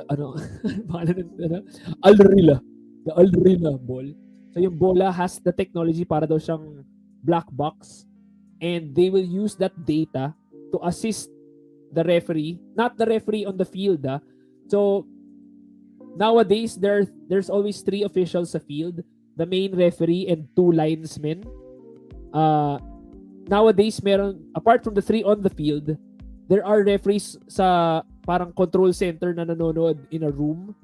Tapos meron silang view doon ng iba-ibang angles ng any situation in the match. And then I think yung technology ngayon parang maximum 20 seconds yata to review. Parang mare-review nila within 20 seconds yung isang isang call, yung isang tawag. So this World Cup will feature VAR for offside, specific to offside. If you ask me, my opinion is 20 seconds is an effing long time. Ang tagal niya to disrupt lalo na the flow of the match. Yun nga kasi sobrang importante nung flow nung match in a football match kasi nga tuloy-tuloy dapat yung action Pag outside, throw in mo kagad. Mahawakan ng keeper, parang he has to put it into play. So tuloy-tuloy dapat. So, parang ang pangit. Oh, sige, sorry. Pero lagi mo umaabot sa ganun na they have to refer to the technology, di ba, or for those that or for those like yung mga super close call lang na they need the assistance of technology. That's a good question. For this World Cup, I don't know what the trigger is para dapat VAR siya or dapat tawag lang ng referee. For me, I mean, we have moments like Maradona's controversial hand of God goal. We have moments like that because of human error, because the referee is human. Of course, if I'm an England fan, hanggang ngayon mga matatandang English people na nanonood ng World Cup, dala-dala nila yung sakit, yung agony nung defeat na yun dahil hinandball ni Maradona until now. So that was 1970 whatever, 'di ba? So ang tagal na nilang dala-dala nung yung sakit na yun because of human error. So I hope na hindi nga nangyayari yun. I hope that technology comes to a point na sobrang instantaneous na niya talaga na palagi natutulungan kagad yung referee na offside tawagan mo, or sure na offside, or sure hindi counted yung goal kasi hindi tumawid ng line, yung ganun. So I hope dumating sa point na yun. So I think we're getting to that point. Pero they were playing already with VAR, di ba? Nung huli. Yes. Sa goal line. Yes. That's right. So may mga ganun. So parang the good side is mas accurate yung tawag. Talaga na bubusisi talaga na kung goal or hindi goal, kung tumawid ba talaga dun sa line or nandito lang siya, hindi pa siya tumatawid talaga, 'di ba? So nakikita talaga. The downside for me is kunyari ikaw, Sai, naka-goal ka, tapos celebrate na tayo, woo! Yeah, gaya ka pa na tayo, yeah, goal, goal, goal. Tapos, tatawag yung referee, sorry, hindi goal. Nakahubad ka na, nakahubad na yung jersey mo. Tapos, sorry, hindi goal. Kasi na-bar, na-review Di ba? So may konting disruption doon sa flow nga, the flow that I want to talk about. So, that I've been mentioning. So yun lang yung ano ko dyan. Kay, okay na ba? Na-send mo na kay Sai? Yeah, nakita ko na. It's okay na. Announcements. Sorry. CR lang ako, guys. I'll be back. Sai, please take your time. Take your time sa announcements. I'll be back, guys. Yeah. Right. So it's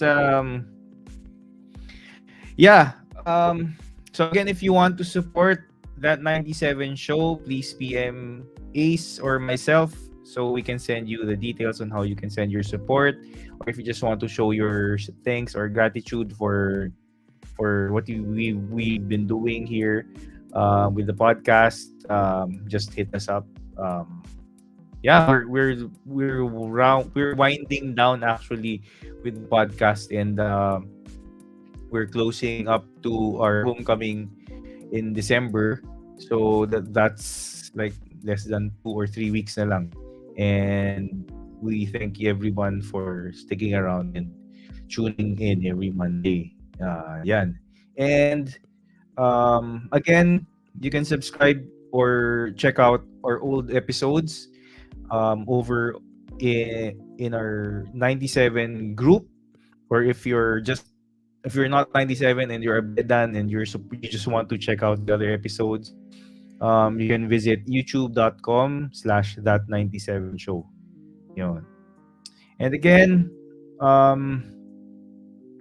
we have our Beda 50, which is our grand alumni homecoming on December 3, which we've been announcing weekly 3 times every episode. So again, it's gonna be the SBCA campus grounds, but siguro given the time now, I just like to explain that it's gonna be a whole day family event where we'll have like food trucks, concessionaires outside, so people can go there early and just hang out, visit, check out what's been happening, check out all the new stuff, lalo na kung you haven't been to Bene in a long time. So makikita nyo, oh shucks, ito na pala yung Bene ngayon.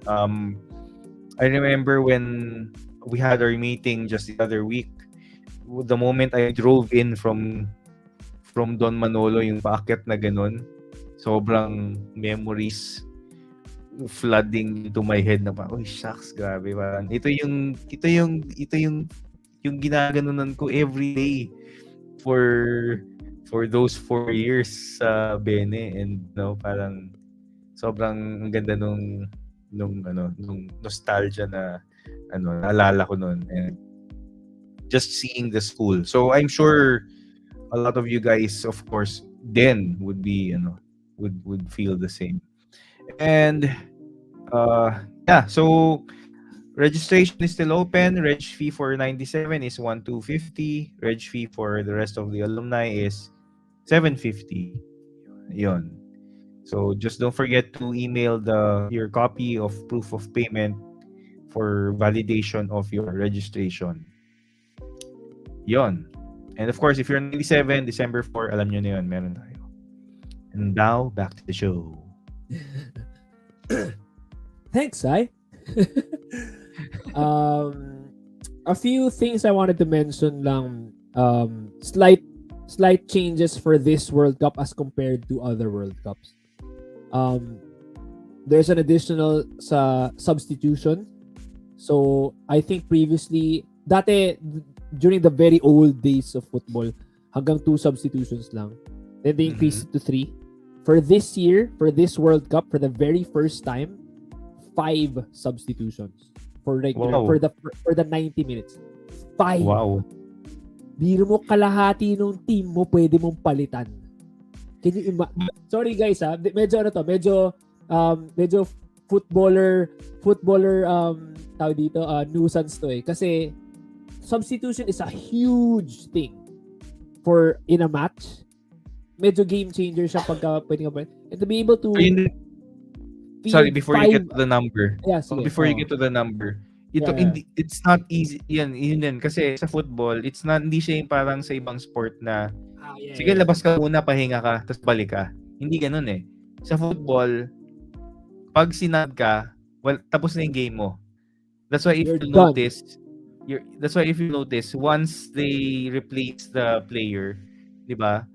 The player walking out, grabe kung mag-wild, palakpakan sila, tapos lalakad yung player, ganyan, nagpapalakpak din siya, tinitingnan niya yung crowd, gano'n.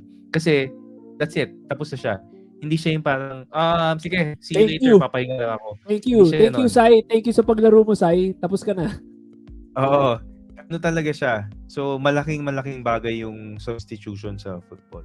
Sige, go back to the numbers. So 5 out of the 11, 5 out of the, well, most of the time it's 5 out of the 10 normal players, the regular players, the field players. So 5 maximum ang pwede for the 90 minutes.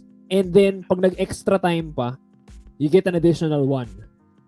So ang laking bagay talaga. Biro mo, Hindi ba, is this the first time they're doing 5 or have they been trying it in the bigger leagues in the recently? I think it's the first time for the World Cup. I think for other tournaments, pero ginagawa na. I think, yeah. Oh, okay. So yun. So medyo big siya for the professional, the elite athlete level. Kasi you can have fresh guys coming in at halftime. So you can react to whatever happens to the first half. Plus you can react at 60 minutes. Parang nag-substitute sila at 60th minute, pwede ka magpasok ng isa pa tactically. And then sometimes there are players na pinapasok mga 80 minutes na. Essentially palalaroin lang sila for 10 minutes kasi alam usually yung mga firecracker players yan mga spark plug na pagod na yung defense ng kalaban pagod na. Tapos may papasok ang bakulit na player na super hyper. Tapos alam yung pagod na yung mga defenders. Usually strategy din yun So it's a huge thing talaga for you to be able to field more than 3 players additional to your team. So laking bagay nun. So 5 substitutions now for this World Cup. And the last new thing, sorry, did you want to say? Sabi ko solid. Oh, di ba? Grabe, no? I think it makes for a more entertaining World Cup. Mamaya we'll touch on the effect of this sa ibang teams once we get to the teams. Another first for this World Cup, we've seen lady referees sa mga like the big leagues like Premier League and the La Liga. May mga babae na referee sa matches. Pero now there will be lady referees and lineswomen apart from linesmen. So nice. May mga babae na. So ako, ang opinion ko, it doesn't matter. Absolutely doesn't matter to me. I don't care. I don't care kung babae, lalaki, bakla, tomboy. Basta yung tawag niya, okay. Doesn't matter to me. But, at least kumbaga, hindi confined yung lady referees to to women's tournaments. So, Okay. I want to get to the group stages. So the World Cup starts out with 32 teams. Those 32 teams so those 32 spots, yun yung pinaglalabanan during qualifying. So if there's a World Cup qualifying match, yun yung pinaglalabanan nila to be one of the 32 teams to be part of the World Cup. Kay, could you show the graphic? So it's 32 teams divided into 8 groups, 4 teams per group. So we see groups A to H here. So makikita niyo ito yung mga teams that are qualified na. So ito yung mga teams na papanoorin natin for the next month. This is starting November 20 nga pala. Sorry, the schedule for the World Cup starts at November 20. Sa atin, it's November 21 midnight. That's the first match. Qatar automatically qualifies because it's the host nation. So again, controversial. Please watch the documentary kasi ayokong i-explain. Qatar automatically the host nation automatically qualifies palagi. All the other teams have to qualify dun sa mga tournaments in each continent. A lot of Asian, the usuals, Japan, Korea. Walang China this year. Then the usual European and South American teams are here. I think yung mga pinaka-unusual lang dito other than the Asian teams would be I wanna say Canada. So hindi lagi nagka-qualify ang Canada. Notable Tunisia. Lagi ba yan? Tunisia, I wouldn't say lagi, pero ano ba? Hindi nakakagulat na nandyan si Tunisia, si Morocco. Hindi nakakagulat. Mexico, yan hindi nakakagulat na nagka-qualify sila. Oo. Tawag dito, I think I've seen Turkey pala. Sometimes nagko-qualify din ng Turkey. Ano bang mga so ang pinaglalabanan dito, so each group will go one. I completely forgot if it's single round robin or double round robin. I'm really sorry. So each team will go up against all the teams in their group. So laban-laban sila per group. Then you get 3 points if you have a win, 1 point if you draw, and 0 points if you lose. Most top 2 teams per group goes on to the knockout stage. So gusto mo lang dito na you get as much wins or as much points as you can, and then para makasama ka lang sa quote unquote in NBA terms, the playoffs, makasama ka lang sa playoffs dun sa knockout stage. Yun yung crucial dito. It has happened before so I mentioned kanina na France is the defending champion. France is in Group D. It should not have a problem with Australia, Denmark, and Tunisia. Medyo madaya yung sorry. I forgot to mention the groups. Etong mga groups, bunutan yan. Random yung paggrupo nitong mga teams na to. Hindi to dapat hindi dinaya. I don't know. But I don't think dinaya ang groupings. Pero sobrang swerte ng France. I would say Group D would be para dapat sure ng France yan. But it has happened to France back in 2002. Nasa group stages pa lang natanggal na sila. Hindi sila nakaabot ng knockout despite winning the World Cup nung 1998. So with Zinedine Zidane yun. With Zinedine Zidane in the lineup. Medyo wild. Grabe yung na yun.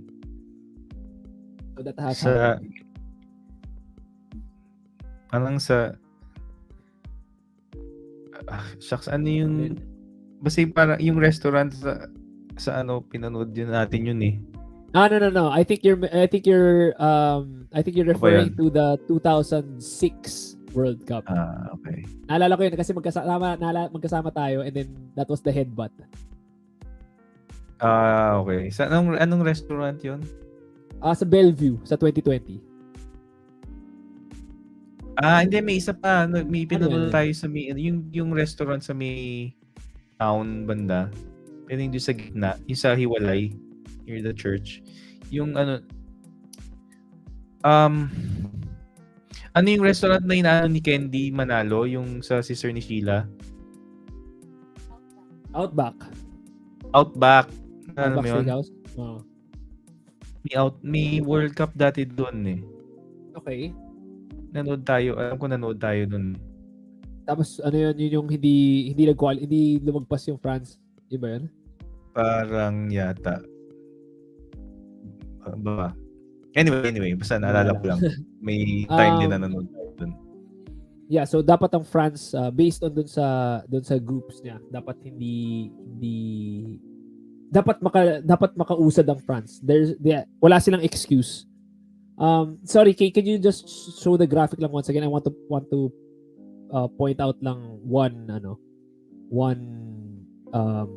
group lang. It's the last group, Group H. If there's any group na hindi mo mape-predict, it would be Group H. I think may tsamba lahat dyan. Of course, the favorites would be Portugal and Uruguay. Pero I wouldn't discount any of the teams na nandyan sa Group H. Oo, naalala ko yung mga Ghana games. Oh. So, The Ghana. The African teams talaga. The African teams, Cameroon, Morocco. Cameroon yan, hindi nakakapagtaka na nasa World Cup. Senegal, oh my gosh. The African teams are always good, hindi baliwala yung mga yan. Yun. Yeah, I think yun na yung gusto ko sabihin dito. So once the knockout stages happen, ano na yun, parang it's a single game. So again, top 2 of each group advances.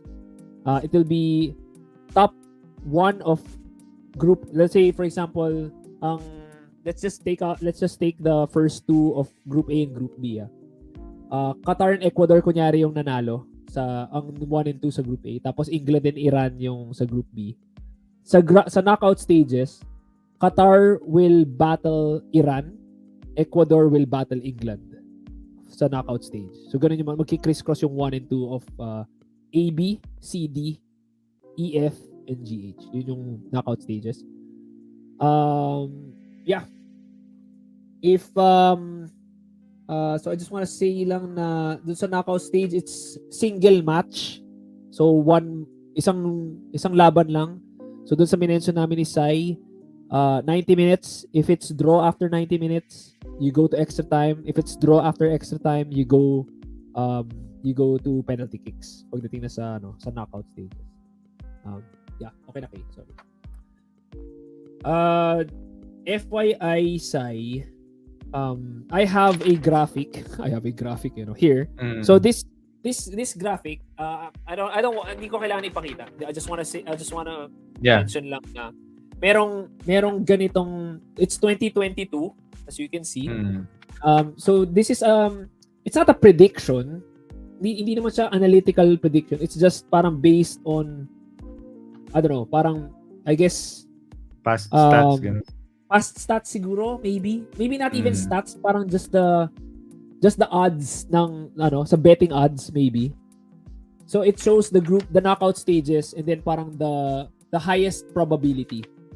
And the highest, so the finals, as you can see, is France versus Brazil dito. Wow. Ano ulit As you can see, so may notes ako. Meron akong mga nakasulat na notes. Ano ba? So 98. Parang 98 ba yun? It's a rematch of 98, exactly. France 98. I have notes, and we'll discuss it towards the end pag maghulaan na tayo. So we'll get to the who you think will win later towards pag i-end na natin yung show. But I wanna go through then first so for those, again, the purpose of this podcast is for the new viewers. So I want to mention some names, some players that you should watch out for para lang familiar na kayo doon sa. Pero in based on my experience then, okay, I have to be honest then, I haven't been watching as much football as I would like. Partly because of the accessibility din dito sa Pilipinas, medyo hirap they don't show the games na on cable, di ba, Sai? Hindi na masyado pinapalabas. I don't know where to stream the matches na hindi ako masyadong gagastos. So hindi ako masyado nakakapanood ng any of the leagues or any of the matches. But if you want to watch the World Cup, after mo manood ng group stages, medyo kuha mo na yung mga pangalan saka yung mga yung mga notable names. But to enhance, sige Sai, sorry. Hindi, naalala ko lang. I mean, if you wanna try to get into it lang din, 'di ba? Parang kahit wala kang team doon. I mean, kahit wala doon yung team mo po. I mean, kahit wala doon yung team mo. Panoorin mo lang. Tapos pick a side na parang, sige, shucks dito. Sige, ko dito, Cameroon ako tonight. Di ba? So parang, doon pa lang ang saya na eh. So parang, doon ma-follow mo yun. Until dumating, syempre, pag nag-knock out, tapos it turns out yung team mo nandun na rin, o di okay, di ba? Para okay, laban na to, ganun. Pero yun yung Yes. fun part dun eh, yung kahit wala kang sinusupport dun, wala dun yung team mo. Pero panoorin mo lang, iba pa rin yung energy and ano eh. Yun. Yeah. If to that note, I would suggest na kung meron kang if you're watching a match with a friend na marunong, pumusta ka ng 20. Pusta ka ng 20, 50, 100 pesos. Kung ano man yung gusto nyo. Makipagpustahan ka. Just so may konting investment ka to the team. Ganito, if your friend is favoring a quote-unquote better team or meron siyang educated guess on kung sino mananalo, it doesn't mean mananalo yung team na yun. Yun yung beauty ng football talaga. So tama yung sinasabi ni Sai. Pick a side, tapos mag-enjoy ka talaga. Manalo matalo, syempre pag talo, it sucks, 'di ba? Pero it's part of it, 'di ba? So parang kung natalo, okay lang kasi hindi mo naman talaga team yun, 'di ba? Parang it was diba? for the fun of it. Like nanonood na rin mo eh. Di pick a side, 'di ba? Parang ganoon. Yeah. Sige, so just to enhance lang yung viewing nyo. So just to make you familiar with some players to watch. Okay? So some of the players that you might want to watch. I don't have a lot of info. I just want to parang ma-mention ko lang yung names para at least when you hear the name nitong mga players na to on the field, makikita nyo na ganun, na sila medyo tawag dito, medyo they're popular, they're accomplished in like some national leagues or clubs. They're expected to contribute to the national team, the World Cup match. They're expected to be significant. Kailangan hindi sila pwedeng walang gawin, kumbaga. And dapat most of the time sila yung parang the coach is counting on them to make something happen, not necessarily to score goals. Okay, so not all of these guys are goal scorers, tong mga may mention. Okay, so the first one I want to mention is Vinny Jr. So Vinny, may ano pala tayo, may pictures tayo. Sige, can you loop that? Okay. So si Vinny Jr. Bilis masyado, okay. Kaya mo ba i-pause? Hindi. Hindi kaya. Vinny Jr. plays for Brazil. Okay, so he plays for Brazil and Real Madrid. Real Madrid yung club niya. So para siyang naglalaro siya sa Gilas, tapos naglalaro siya sa San Miguel. So naglalaro siya sa Brazil, naglalaro siya sa Real Madrid. So I also used to watch Real Madrid back in the day. Ngayon hindi na masyado. Pero he's a Real Madrid player, and Real Madrid is known to have really good players. Parang hindi ka pwedeng petiks lang na player tapos nasama ka sa Real Madrid. So for Vinny to be part of the Real Madrid squad is telling, and parang he's being groomed as parang sort of the future of Brazilian football.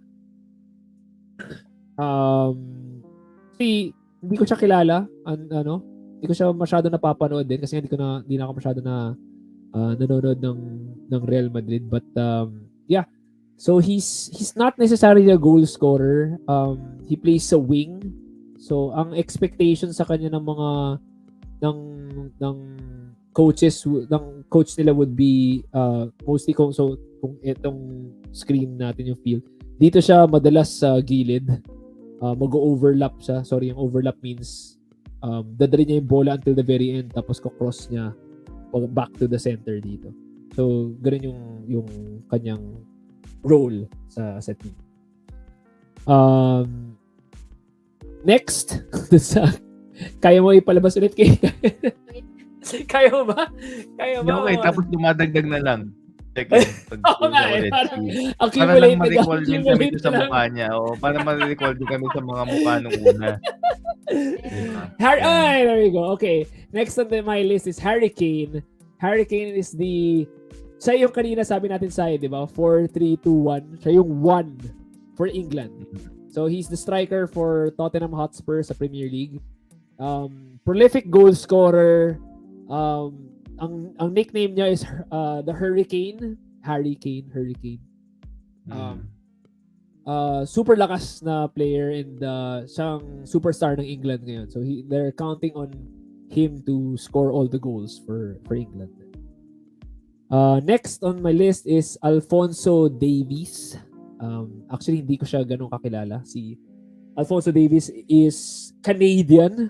I don't know why we're discussing Canada. For sure, I'm going on air right now to tell everyone that Canada will not win the World Cup. I'm sorry, Canada. I'm sorry. You're not going to win the World Cup. I'm sorry. But Alphonso Davies is a player. Forgot kung anong club niya. But he's a Canadian football player and so he plays for left back. Left back for Bayern. Ito pala. Left back for Bayern. Sorry, kung makikita niyo yung sa jersey niya, merong 5 star. For club football like Bayern Munich, that means I think, kung di ako nagkakamali, 5 beses na silang nananalo ng Champions League. I might be wrong. Pero if you look at Cyril's jersey, jersey mo, Germany, di ba? So if you look at Cyril's jersey, that's Germany with 4 stars, which means they've won the World Cup 4 times. Tama, Sai, no? Yes. So, medyo may significance yung mga stars dun sa labas ng ano. So, Alphonso Davies, so my office mate, my African office mate, sabi niya, Alphonso Davies isn't really a name na makikita in the World Cup. He's really good sa Bayern, sa club, sa Bundesliga, sa German League because Bayern Munich is such a good club surrounded by good players. And he's a left back. Left back means a left side defender. So yung office mate ko sabi niya sa akin, he doesn't think na maha-highlight si Alphonso Davies with the Canadian team. I would disagree kasi hindi ganun kalakas yung Canada. So most of the time he will be doing the defending. Tulad ng sinabi natin kanina sa goalkeeper side, di ba? So pwede siya maging best defender kasi kailanganin niya mag-defend palagi. But yun na, if lagi mo kailangan mag-defend and if kailangan mong palagi mag-save, yung keeper mo kailangan lagi mag-save, it means you're not doing so well. Yun. Sino to nag-comment? Sorry. Who's that? Mon Ordonez. Yes. Si Mon always roots for Mexico. Si Mon. Shout out. Always. Each World Cup, lagi Mexico. Yeah, so yung kanina yung sabi sa stars, maganda yan pang indicator mo. Pag kahit wala ka alam, tignan mo lang yung logo nung country dun sa jersey. Tapos makikita mo, okay, dalawa or isa yung star niya, once panalo na sila once. Ganun. So, yun yung indicator nila. Apat na pala German, no? Grabe, no? Okay, next one. This is my boy. This is my guy. This is my favorite player sa buong World Cup. Kevin De Bruyne. Galit ako sa club niya. I hate Manchester City. Sorry to Manchester City fans. Ayoko yung Manchester City kasi dinadaan nila sa pera yung pagkapanalo nila. But undeniably for me, the best midfield in the game right now, Kevin De Bruyne. Well, sorry, in the Premier League, he's definitely one of the best midfielders. Gusto ko yung style niya, gusto ko yung the way he distributes the ball. Semi-attacking din siya, which is not my style, pero I really like watching him play. He will play for Belgium in this World Cup. Belgium, mamaya we'll get to the teams later, pero they're expected to progress quite well para sa World Cup na to. Kevin De Bruyne, rooting for this guy, and watch him play. Yun lang sabihin ko. Parang panoorin niyo siya. So for the new viewers, medyo mahirap sa attackers, sa strikers. Ang criteria mo dyan is kung nakaka-score siya ng goal. Every time nakukuha yung bola, parang threat siya, parang makaka-goal. So yun yung parang criteria mo for someone na laging binabanggit ang commentator, oh no, Sorongan has the ball once again, he's going to score! So parang laging ganun di ba? Sa defenders naman, laging natatackle, laging nakakatackle, laging naka-intercept ng pasa. Sa midfield, medyo mahirap sabihin kung maganda ba yung laro niya or hindi. So sa midfield, ang parang criteria ko when I'm watching midfield players is how they keep possession, how they find players in the right position at the right time. So parang yung timing ng pasa, yung timing ng pag-receive nila from the defenders, pag sometimes yung pagtanggap lang nila tapos pag-ikot lang pag-turn lang nila to face the defenders. Sometimes makikita mo rin doon yung skill ng midfielders eh. So Kevin De Bruyne is one of my guys talaga. He's my main guy to root for dito sa World Cup na to. Next up, very popular guy, also very divisive guy. One of the divisive players. Neymar plays for Brazil and Paris Saint-Germain in the French league. So maraming memes na accumulate. If you also look sa jersey niya, there are 5 stars because Brazil has the most World Cup wins. 5 World Cup wins ng Brazil in the history of the World Cup. So si Neymar is now the leader of I expect him to wear the captain's armband. I could be wrong. Baka hindi siya. Baka could be other players like I don't know, Dani Alves maybe. Pero I would expect na si Neymar yung maging captain nila. Very popular guy. Maraming memes sa kanya kasi mahilig siya umarte. Okay, hindi pala natin na-cover to kanina. Yung pag-aarte. Diba? Maraming bakit nagpa-flop ang mga football players like si LeBron James sa NBA parang he's accused all the time of flopping. Sa football niya nakuha. In fairness to LeBron, sa European football niya nakuha. But as a person, as a player, myself who employs this technique, may purpose naman kasi ang pag-flop, guys. Hindi tulad sa basketball na pag foul ka, alam mo yun, parang kang pinalo lang or nabangga ka lang, ganyan. Sa football kasi pwede kang mabalian talaga pagka foul ka ng mali. So, players with high salaries and high responsibility, mga strikers and midfielders na medyo high profile, every time a defender tackles them, most of the time aarte sila. So the purpose of yung pag-flop is to disrupt the play. Para basically sinasabi mo sa referee na dahil dun sa pag-foul niya or dahil dun sa tackle ng defender, nasira yung flow. Pinag-usapan natin. So, kailangan mong ipito or kailangan mong tawagan ng yellow card or ng red card or whatever. It's more for the protection kasi in defense of those floppers. Some people would say na it's very disrespectful for the game. It's not part of the game. I won't disagree. Hindi ako magdi-disagree doon. But I think the purpose really is if si Neymar ka and yung hanap buhay mo ay football, hindi ka din pwedeng basta tatanggap ka lang ng sliding tackle na out of nowhere or galing sa likod. Tapos yun na yun, parang gagatasan mo talaga yun kasi basically you're telling the defender na wag mo nang uulitin yan kasi mare-red card ka, matatanggal ka sa and mawawalan ka ng sweldo din. So, ang problema kasi pag nag-OA na eh. Parang bawat slide sa'yo, parang hulog ka, parang minsan nga hindi ka na tinamaan, nahulog ka pa rin. Di ba? That's the problem of Neymar. That's the problem of Neymar. Si Neymar kasi parang hindi naman ganun kasakit, pero gumugulong siya na parang natanggal yung kaliwang paa niya. Hence the memes, diba? And all the videos na makikita niyo na kay Neymar. So, but in terms of talent, my God, napakagaling niya. Sobrang lupit niya. Yeah. So si Neymar. Next up, this is the LeBron James of basically, actually, si LeBron James, I think, ang parang nag-emulate dito sa next player na to. So we're going to talk about Cristiano Ronaldo. In terms of, wow, that's an old photo kasi Real Madrid pa. He's now with Manchester United, although may konting controversy about that. Cristiano Ronaldo plays for Portugal. He will have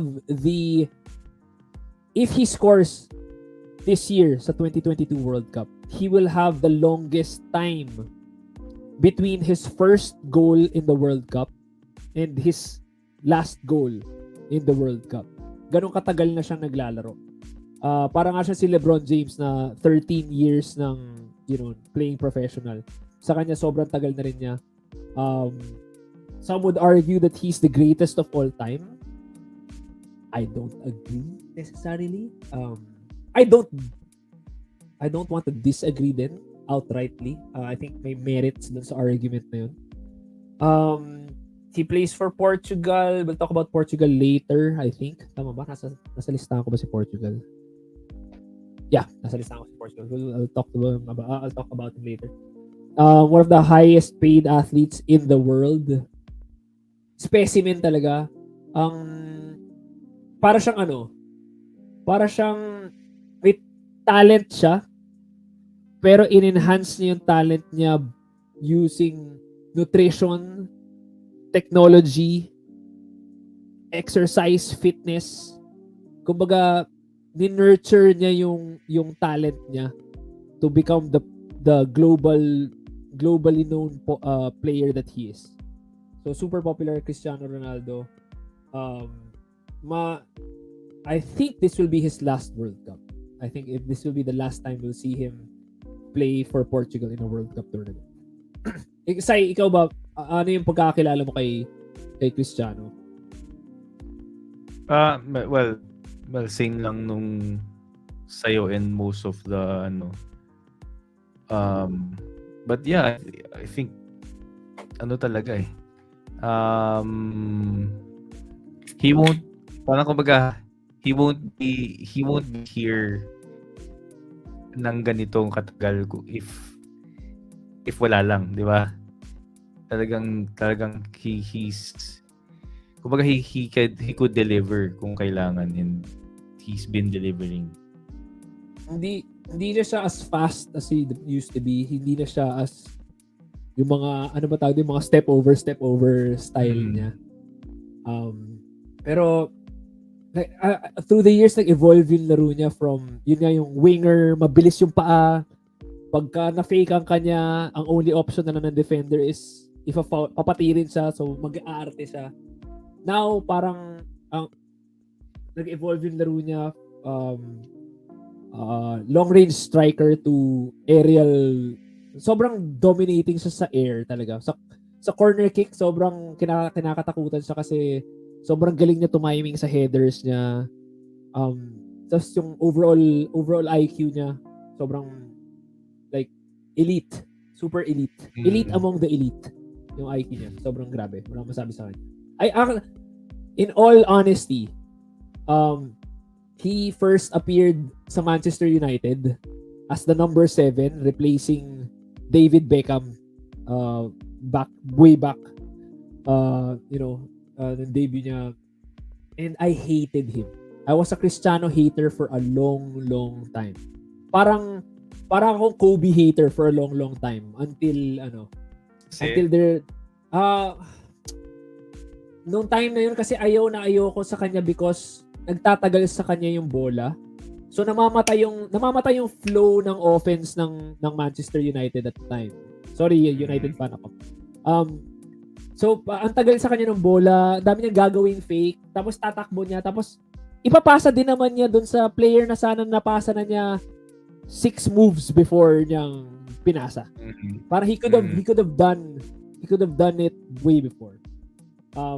Pero yun na, I've grown to respect him. Hindi na ako hater niya. Sabi ko nga nung umalis siya from Real Madrid to Inter Milan, nag-post ako sa Facebook na, finally, I can start rooting for Real Madrid again. Kasi ayoko talaga sa kanya.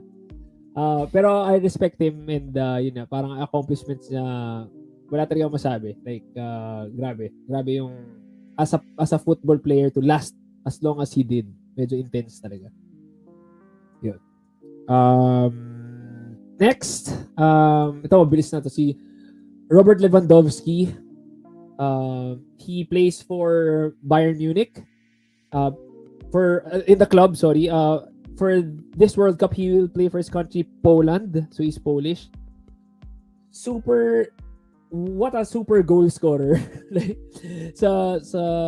sa Bundesliga, sa German League, sobrang grabe siya. Kilala mo ba siya, Sai? Hindi siya ganun ka-popular eh.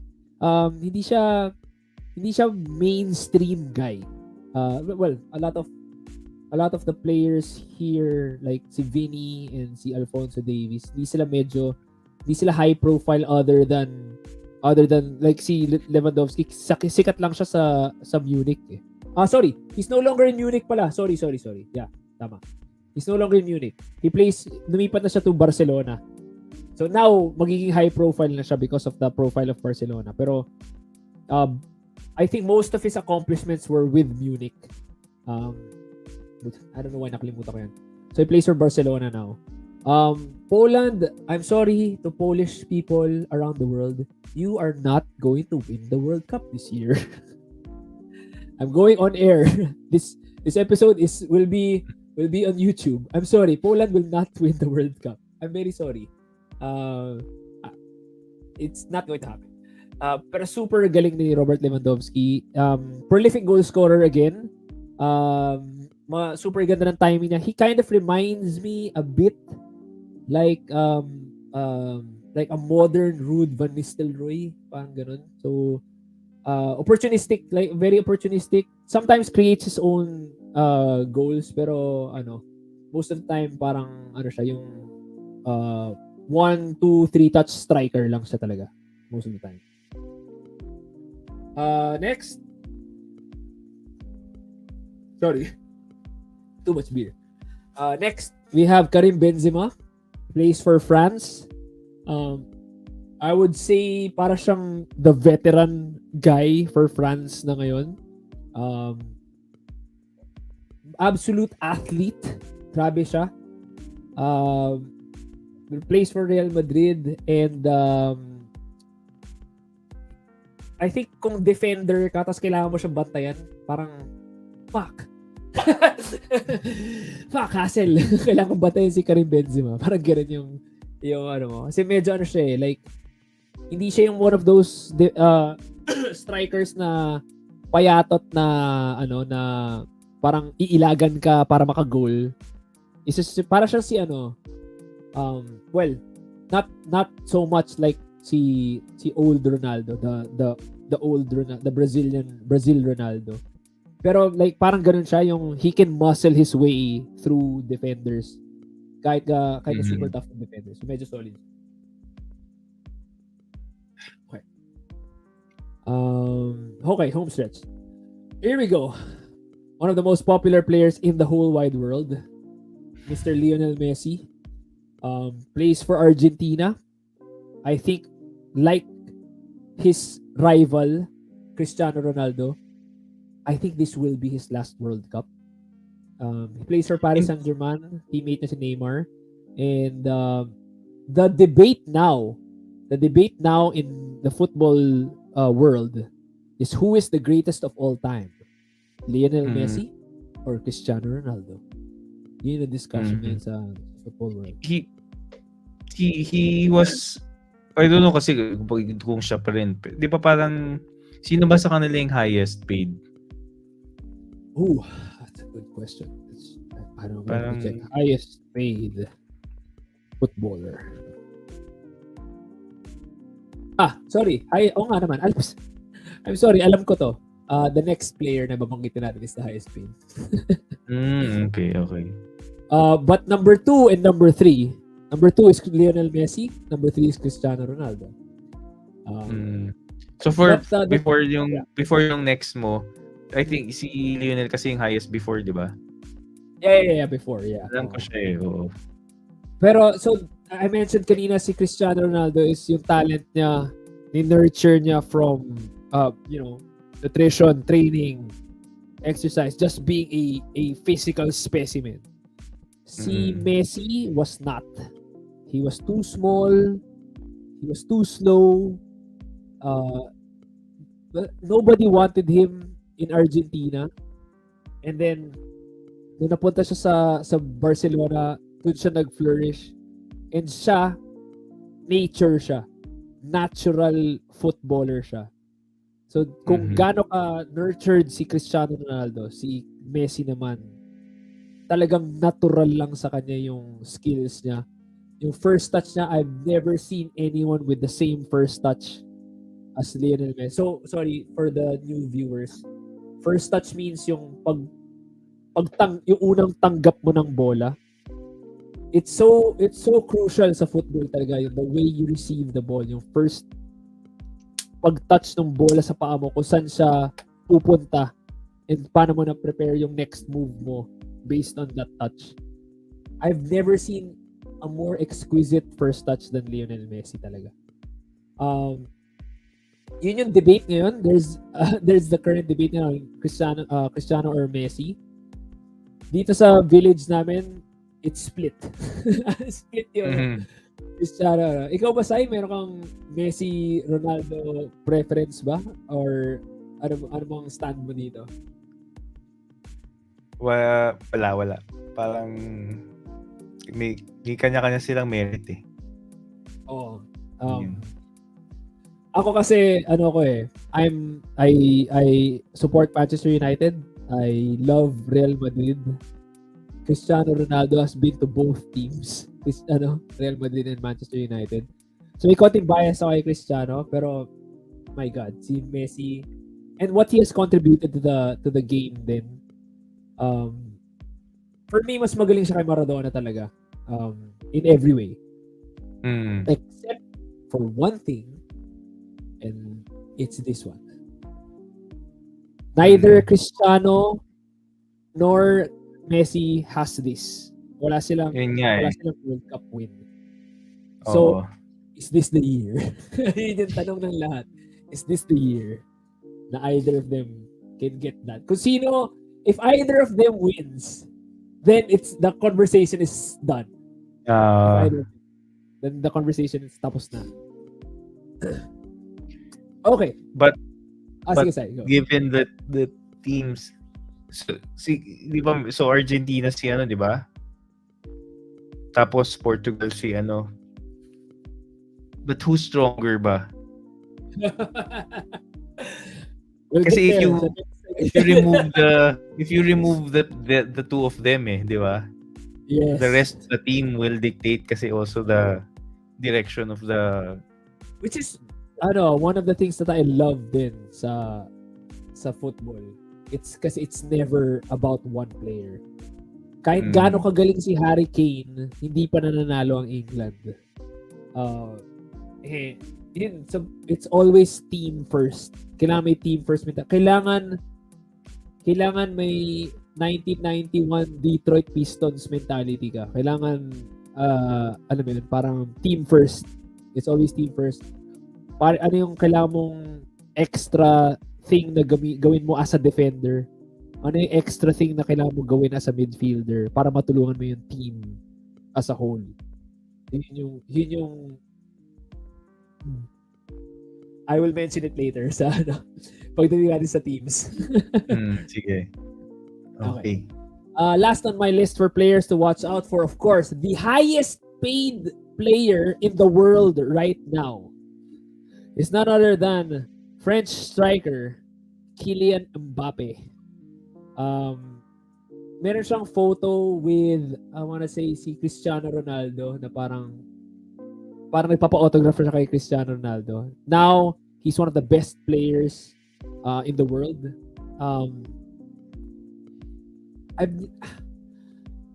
don't wanna say I've never seen anyone as fast as him, pero god damn, ang bilis niya with the ball. Ay, ito mo naman sa side, tumakbo with the ball. My God, grabe. Sobrang para siyang ikaw nung high school pero nakadikit sa kanya yung bola. Mm. Sa Na mas highest paid, may control. grabe siya. Controversial player din kasi alam ko, sorry. I don't wanna say alam ko, pero I've heard na nagkakaangasan sila ni Neymar tsaka ni Messi sa Paris Saint-Germain. So magkakakampi sa club football si Kylian Mbappe, Neymar, and Lionel Messi. They're all in one team. They're all in Paris Saint-Germain. So it'd be interesting to see the matchups. No? So ano yung issue kay Mbappe? Kasi coincidentally, the Brazilian race this morning ay grabe, as in sobrang wild. As in sobrang wild yung turnout. Like lahat as in like Twitter sa F1 kagulo ngayon the whole day. Okay. As in kagulo. Kasi si Max Verstappen who's already the world champion. So wala naman siya kailangan na patunayan eh. 'Di ba? So okay. So his teammate si Checo Perez, the Mexican, who was very instrumental for him winning his first last year, his first world title. So Okay. second world title na ni Max this year. And super galing na number 2 driver si Checo. Like kung may kailangan siyang harangan para makalamang si Max, ganyan. Yeah. As in, he will do everything. Kasi magaling talaga siya. And hindi rin and he performs also.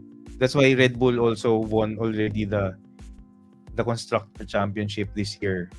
Kahit hindi pa tapos yung season, parang by points alone wala na. Parang sobrang galing taas.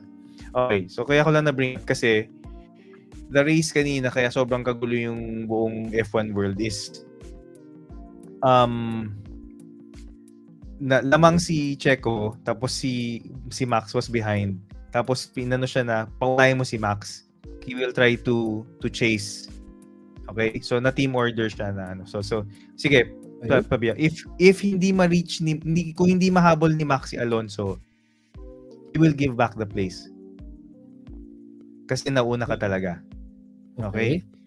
So pinauna na niya si Max. So sinunod yung game plan. Sinunod yung game plan. Okay. Which he has done for the past 2 years. Kaya nga nag-champion si Max last year. Kasi last year hinarangan ni Checo si Hamilton for just so that Max could catch up with Hamilton kasi naiwan na si Max. Ganon ka instrumental. Anyway, this will all make sense when I ask my question. Kasi nung hindi niya na mahabol last lap na, hindi niya na mahabol si Alonso. So sinabihan na si Max, give it back na. So give Checo back his place kasi siya naman yung nauna sa iyo Okay. Balik mo na. Okay? No answer. Tapos ni-remind siya ulit. Wala. Tapos tinawid niya na yung finish line. Ooh. Tapos biglang sinabihin siya, what happened? Ginanon siya sa ano. So long story short, basta parang ginanon ni Max na di ba in-explain ko na sa inyo, don't ever ask me that.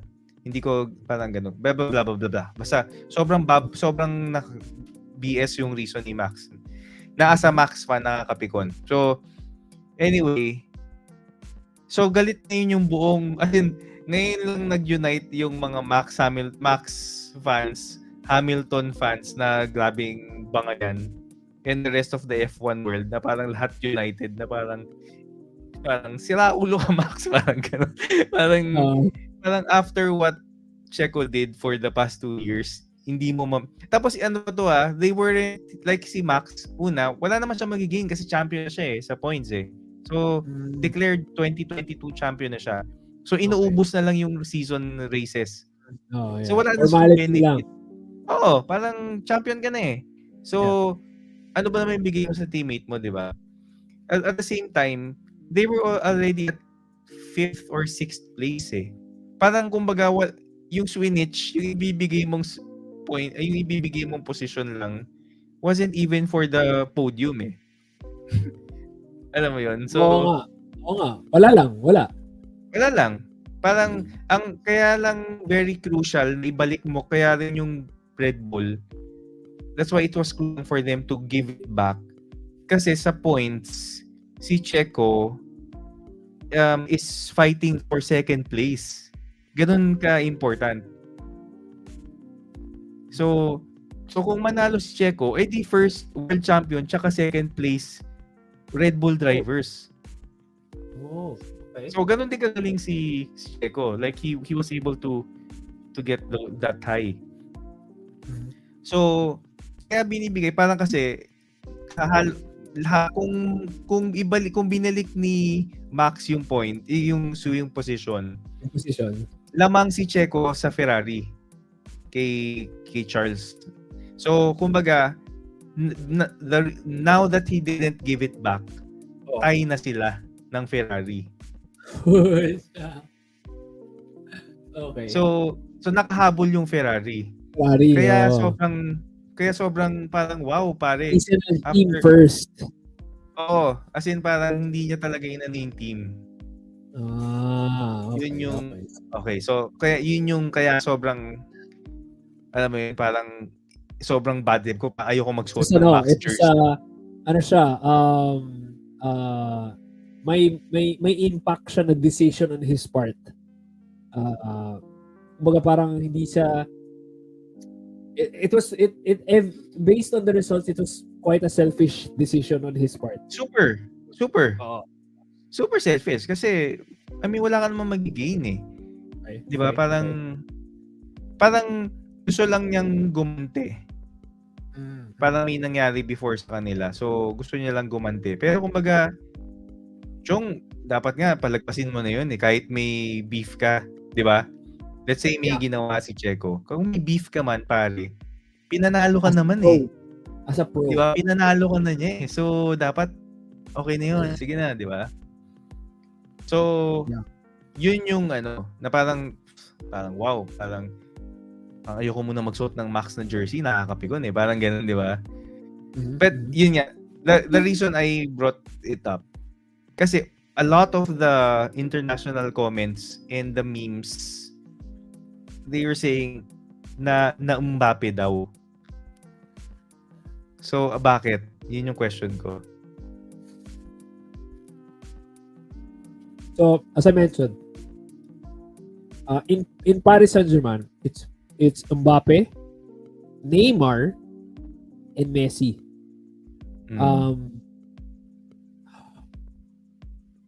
Among the three, only Mbappe has won a World Cup. Among the three, Mbappe is the youngest. He is now currently 23 years old. Imagine me, 23 years old. Ano ginagawa mo ng 23 kasay? This guy is the highest paid football player in the fucking world at 23. And the controversy talaga in Paris Saint-Germain within the club is who's alpha, who should be highest paid, who should make the decisions, who should take the free kicks, who should take the penalty kicks, 'di ba? Sa football, sa atin sa Bene dati, nung high school tayo, it was relatively easy to decide who would take the free kicks. It was relatively easy for us who would take the penalty kicks. Sa elite, syempre, madami may kaya eh. Madami mga, di ba? But these three guys, superstars eh. Parang, superstars. Diba? Superstars of their countries. Diba? Superstars of their countries. They're the main guys for their countries. Tapos pinagsama-sama mo sa isang team. Diba? So obviously, magkakaroon ng alpha friction dyan. Diba? Sino yung magiging main guy? And it turns out na the local boy, si Mbappe yung parang pinaka pinaboran. So medyo nagkaroon ng samaan ng loob I think particularly si Neymar more than Messi. Si Messi kasi obviously kaya nga siya lumipat from I don't want to say it outright na kaya siya lumipat kasi palaos na siya. That's a false statement. Sobrang galing pa rin ni Messi. But you know, si Messi There was used an to be opportunity. si Messi used to be the main guy for Barcelona for the longest time. So pag lumipat ka na team doesn't mean that you'll be the main guy for the next team, especially at his age, at this point in his career. So pas pinaboran si Mbappe over Neymar and Messi. Considering the greatness of Neymar and the greatness of Messi din. Pero yun ang pinangahawakan lang talaga ni Mbappe is siya, may World Cup win siya. And instrumental siya sa World Cup win. Like, he was the main, Oo nga. hindi siya yung winning goal or, parang, alam mo yun, parang crucial goal sa World Cup. But, every time natatanggap niya yung bola, alam mo yun, if you're rooting for France, parang, yes, naka Mbappe. Pero kung kalaban mo ang France, parang, oh shit, naka Mbappe na naman. So parang, alam mo yun, parang, main guy talaga. He's the main guy. So may konting alpha dogging sa Paris Saint-Germain na nangyari, which is very similar to what you described kanina na sino yung dapat nasa spot na yun and sino yung dapat nandito sa spot na to. Pero bakit sabi mo sumama yung loob? Ano yung nangyari? Like, naging heated argument, na nag-aaway, or someone was supposed to take the kick, pero... Meron daw instance sa training pa nga eh. Meron daw instance sa training, in practice daw, na parang, I think someone said something, like some guy dun sa team, like a defender or a midfielder, na as a joke or mildly offensive to Mbappe. And then, parang nagalit yata si Mbappe na parang, sino ka ba? Parang wala ka naman eh. Tapos si Neymar parang nandun to try to chill ka lang boy. Parang, di ba? Parang relax ka lang boy. Tapos parang wag ka lang mangailam dito. Parang ginaganon siya ni Mbappe. Parang nagfe-flexan. Parang ganoon. So, yung mga ganong kwento lang. Like, ano to, parang puro hearsay. Puro ganun. Pero may konting friction within Paris Saint-Germain between Mbappe, Neymar, sometimes Messi din. There's this one instance na free kick. Tapos parang I think si Messi was supposed to take the free kick. Pero parang kinuha ni Mbappe yung bola tapos siya yung nag-take ng free kick. Tapos parang lahat sila parang gaganon sila. So may ganun din na ano. So may little thing, maliit na bagay lang 'yon, 'di ba? Parang kung kakampi ko si Mbappe, parang pagkakatiwalaan ko din naman siya sa ano eh. Sa penalty or sa free kick eh, 'di ba? Pero the mere fact na parang si Messi yung mo or parang hindi mo nirespeto yung decision, parang ganun eh. Or the game plan. So may ganun din. May ganun din na element. Okay. So, we won't see that controversy dito sa World Cup kasi lahat sila magkakalaban dito sa World Cup, which is super exciting for me. Okay. Sige. So that's the last player for those na ano. So that's the last player na ano na pag-usapan natin. So let's get to the teams now, the teams to watch for this World Cup. I think mabilis lang to kasi I really don't know much about the other teams. I just know yung parang mga sentimental value nila. I just want to mention lang din to the new viewers din sa World Cup na most of the time, I'm not saying sorry. Past winners of the World Cup have either been a European team or a South American team. There has never been an African team who win the World Cup. There's never been an Asian team who win the World Cup. So, judging from history, it's either going to be wait lang I wanna say kasi majority of the winners of the past World Cup have been majority Europe. So I think South America has been waiting since kailan ba sila nanalo? 2002? I wanna say 2002 yata yung last na panalo ng South American team. Since 2002, which was won by Brazil, the next World Cups have been won by Italy, Spain, Germany, and France. So parang the usual team. The usual. There's nothing usual about countries winning the World Cup kasi every World Cup naman hindi naman completely, pero sobrang grabing difference dun sa lineups eh. So first team to watch daw sa World Cup. I don't know if I agree with this, pero Denmark is on the team. Is on the list. So sino to? Basta pag World Cup lasing. Tama yan. Kung sino man. Si Ariel. Kaya nga ako lasing na yun eh. Cheers, Arian. So Denmark is on the list daw. Ang kilala ko lang sa Denmark actually is Kasper Schmeichel. He's the goalkeeper. He's the son of Michael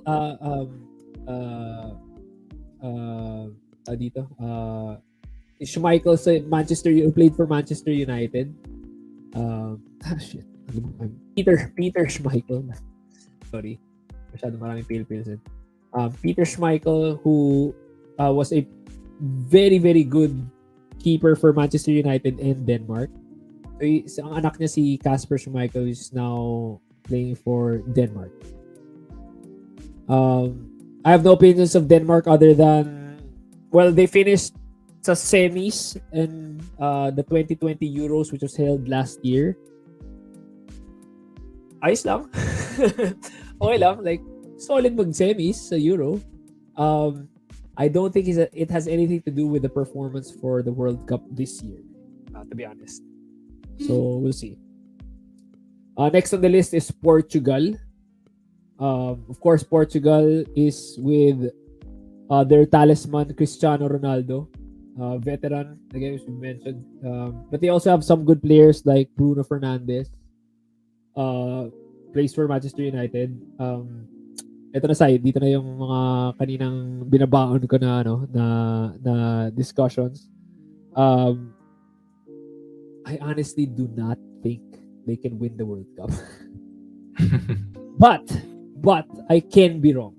It's possible na mali ako. The reason why I say this is because they're in Group H, which is yung kaninang sinabi ko na will be the most unpredictable group. Any two teams can advance sa Group H. It's likely na Portugal will be number 1, or it's expected na sila mag number 1. Again, si Cristiano it's his last World Cup, so okay, ganito na lang. There was this one generation of Portuguese players in our time, Sai. Luis Figo, Rui Costa, but they were hailed as the golden generation of Portugal. Sila yung inaasahan na magdadala sa Portugal sa World Cup final talaga. It never happened. Never silang nakausad ng maayos sa World Cup. So that's the good squad, like an expectedly good squad. Hindi ko nakikita yun dito sa team na to. Hindi ko nakikita yung talent. So, I don't know, medyo iffy ako doon. I don't know kung ano yung view mo on Portugal and Cristiano Ronaldo for this one. Meron ka bang narinig? Follow. Yeah. Say, may problema ako. Kailangan ko yata mag-CR ulit.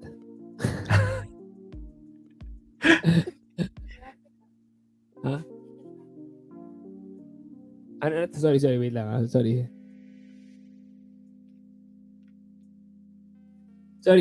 Say, okay na ba? Ano ka lang ng announcement sandali? Kailangan ko lang mag-share ulit. Sige. Okay, sige. Sorry. Hi, guys. So, yeah, again, saan ba yun?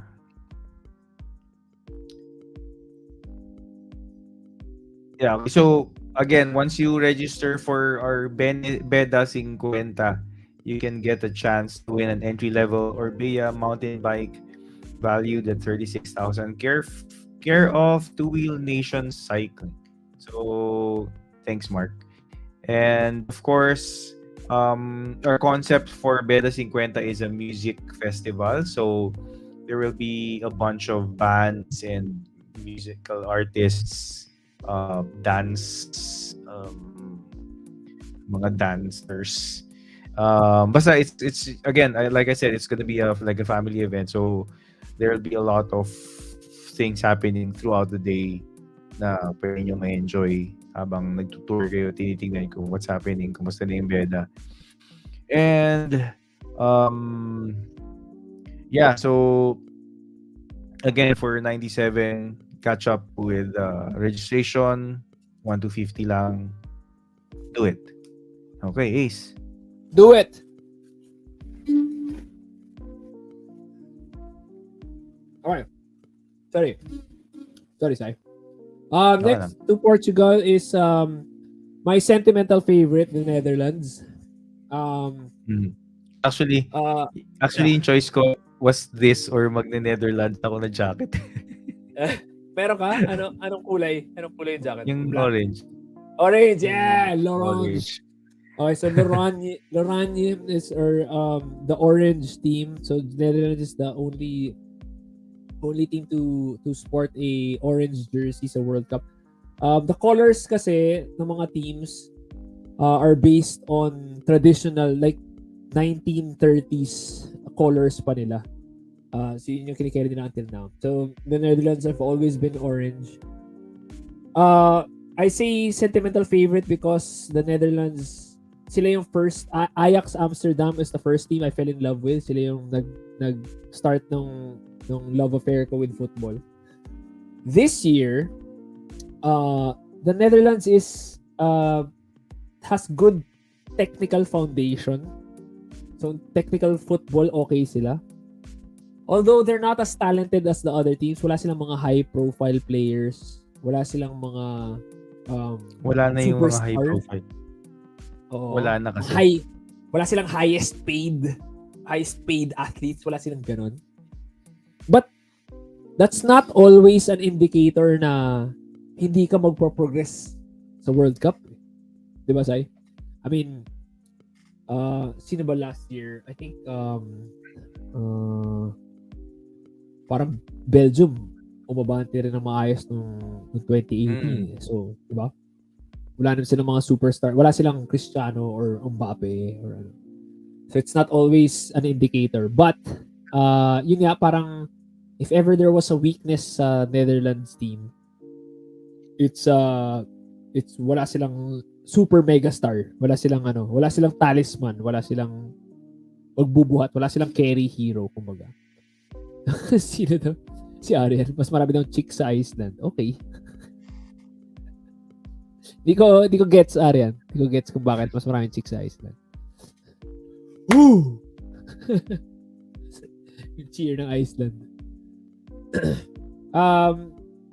Dati sa hindi ka, nung high school tayo kasi, like ako, si Bogs, si Mongs, lahat kami, like si Paul Momongan, tsaka si JB, lahat kami Ajax fans eh. Lahat kami Netherlands fans sa time na yun. Nung time na hindi ka pa nanonood, ano? Hindi. Alala ko yun, si JB. Si JB talaga ano siya para makakuha nung Ajax na jersey. Yung ABN AMRO na Patrick Kluivert jersey ni JB. Next team is Belgium. Again, my paano ko ba sabihin? I will root for Belgium. I don't know if they can win the World Cup.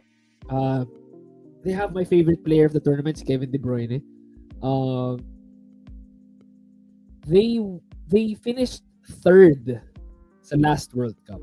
Meaning, natalo sila sa quarterfinals tapos nanalo sila dun sa third place match. So, you know, solid kasi yung first 11 nila. Pero yung bench nilang medyo question mark. So, again, the 5 substitutions na nabanggit natin kanina, that comes Yeah. into play. So with this new substitution scheme, I don't know kung kakayanin nila. Magaling yung midfield nila. They have Lukaku sa front. Tawag sa kanila the Red Devils because red yung traditional jersey nila.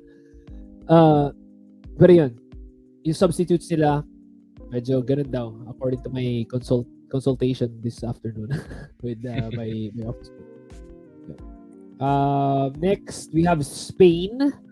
I used to root for Spain from 1990. I want to say 1992. 1992 to 2006. Lagi akong Spain. But they broke my heart too many times.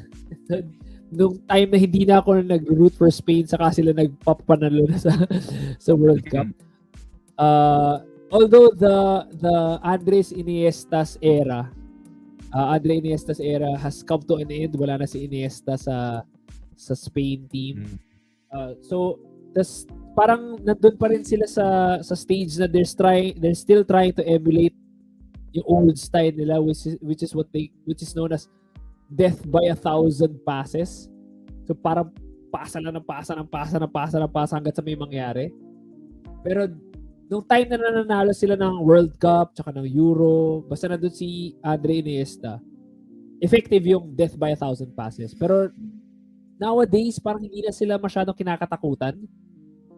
So, yung gagawin lang ng mga kalaban nila sige, parang dito lang, didepensa namin kayo na relax lang kami, sit back and relax. Tapos pagka nakachamba kami, magka-counter-attack kami. Tapos, doon sila natatalo. Wala na yung fear factor sa kanila. Ganun yung sa Spain ngayon. So, again, these are all opinions. It might be wrong, but based on previous Spain performances, hindi na ako masyado nag-expect sa kanila. I expect them to top the group, but I don't expect them to go all the way to the finals. Ikaw, Sai, meron ka bang na-observe sa Spain in the previous World Cup or previous tournaments? Hindi, wala. Siguro same lang yun yung expectation mo na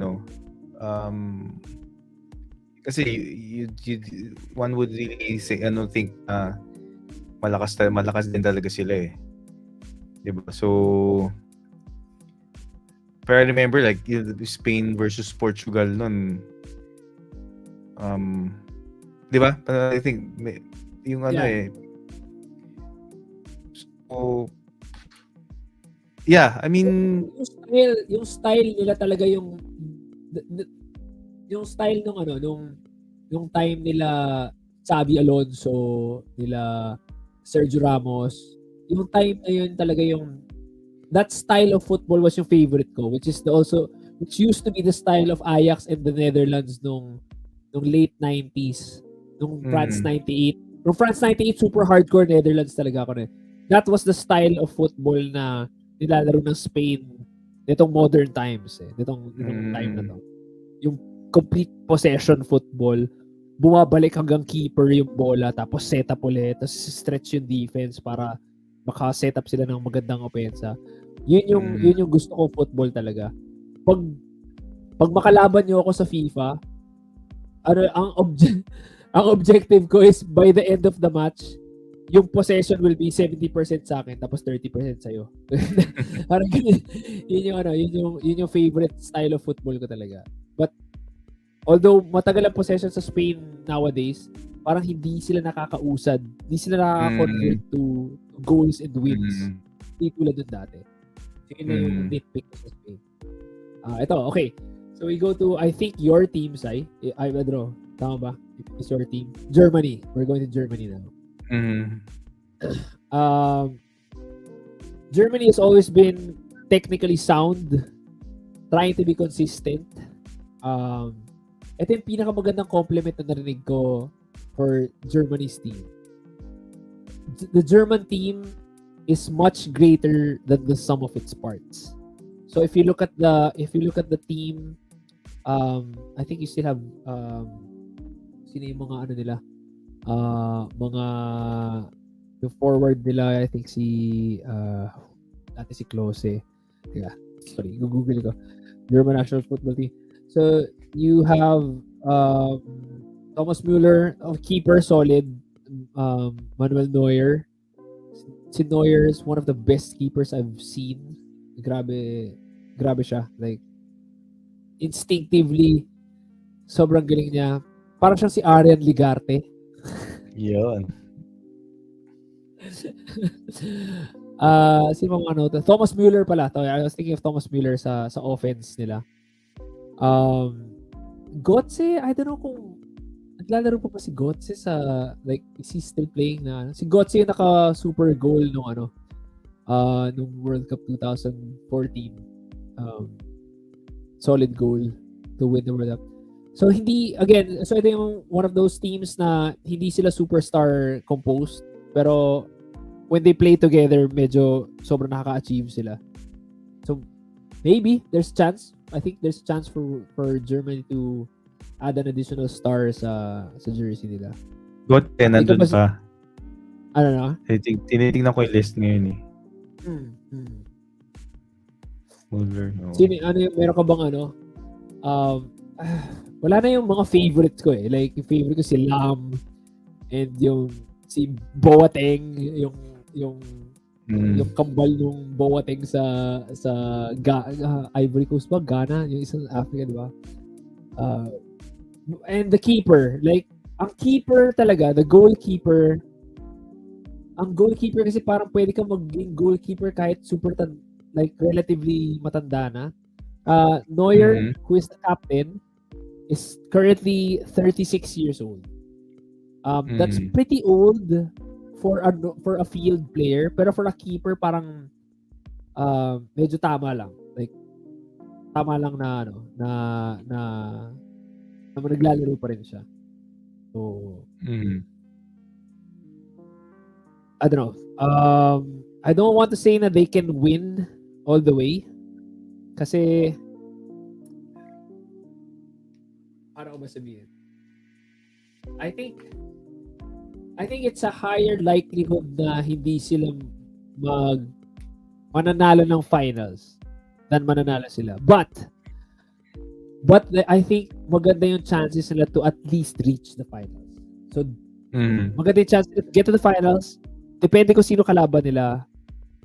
Then doon natin makikita yung composure nila. Parang yung notice ko kasi given the last one, parang yun nga, parang technically sound sila, and alam mo yun, parang it's there, pero yung the one that progresses and wins the yung final, parang yung may small magic doon sa team, may magic in one of the players in one of the that helped them eh. Parang ganun. Si Götze yung si Götze dati out of nowhere. Parang, puta, sobrang solid na gagon to.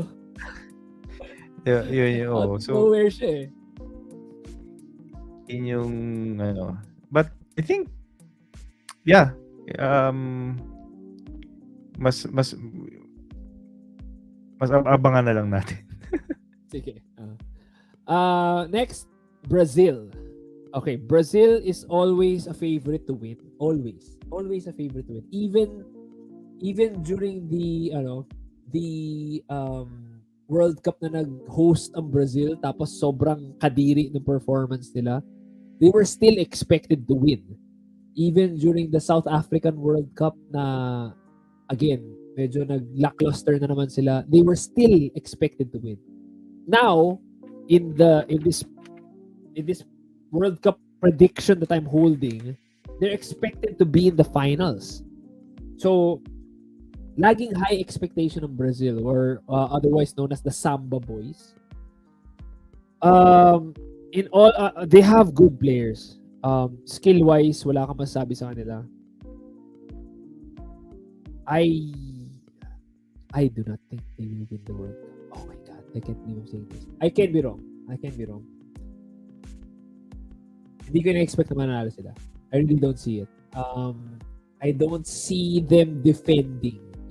If ever may weak point akong i-point out, I don't think the defending is there. I don't think yung toughness. It's toughness eh. Lagi kami may debate ni Fado.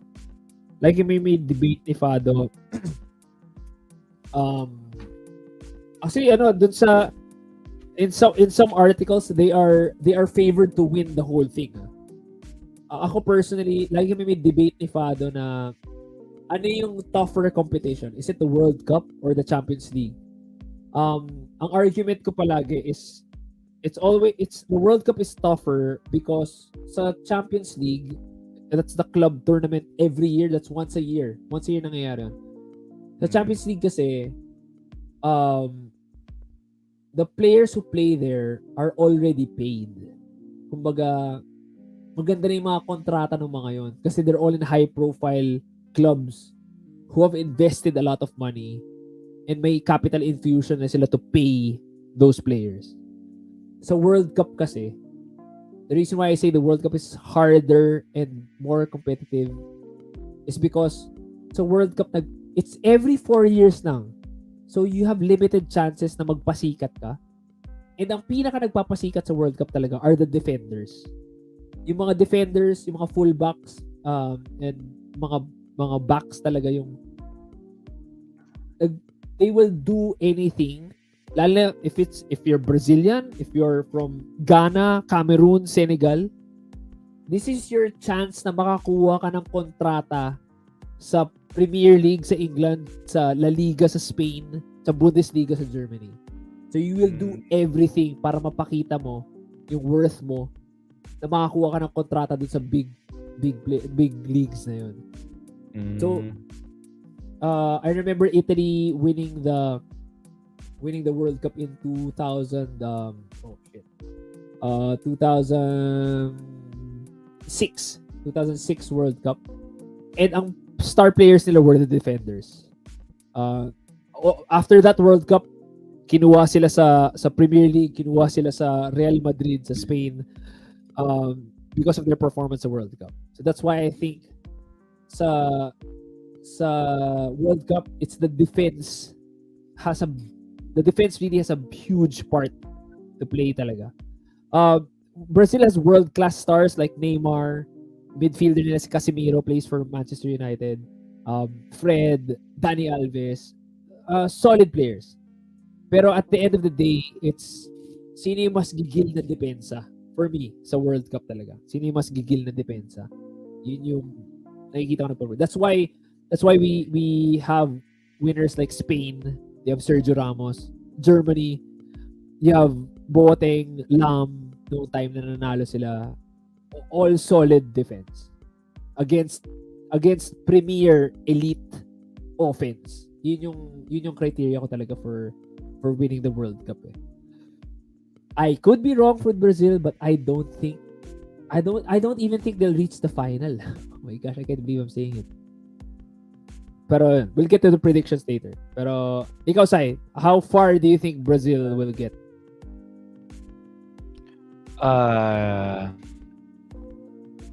Hindi ko sure din. Kasi yun nga, the past performances, parang so it's either we get surprised by the new blood that we haven't followed.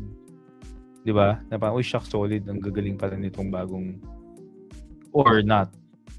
'Di ba? Yeah, tama. Oo. Yun eh. Sino yung magmi-meet ng hype? 'Di ba? Oh, 'di ba? Or those that we haven't really follow or heard of na parang sino ba itong mga to, pero mga sobrang solid pala. 'Di ba? Yeah. But kasi the last time I was cheering for Brazil was for the futsal World Cup ba or something, I forgot. Yun yung ano.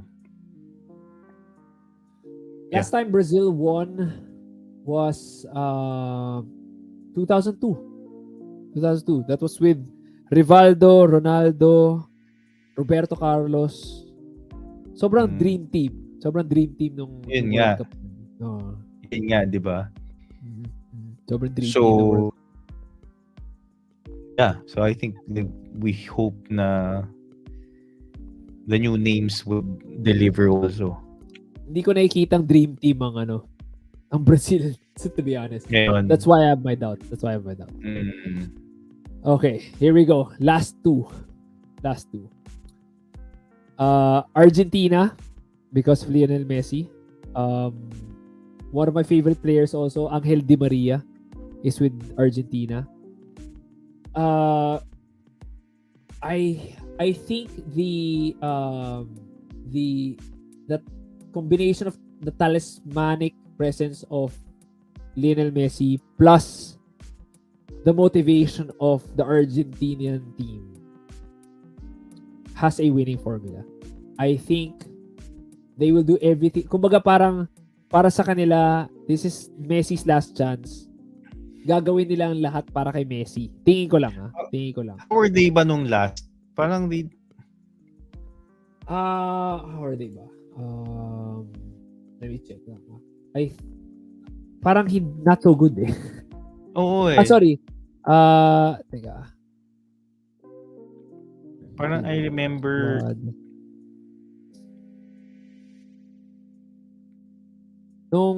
There was this one time na parang nag-third yata sila or parang nasa-semis din sila na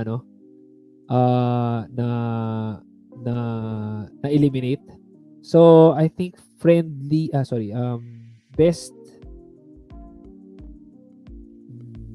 2021 nope no hindi pala I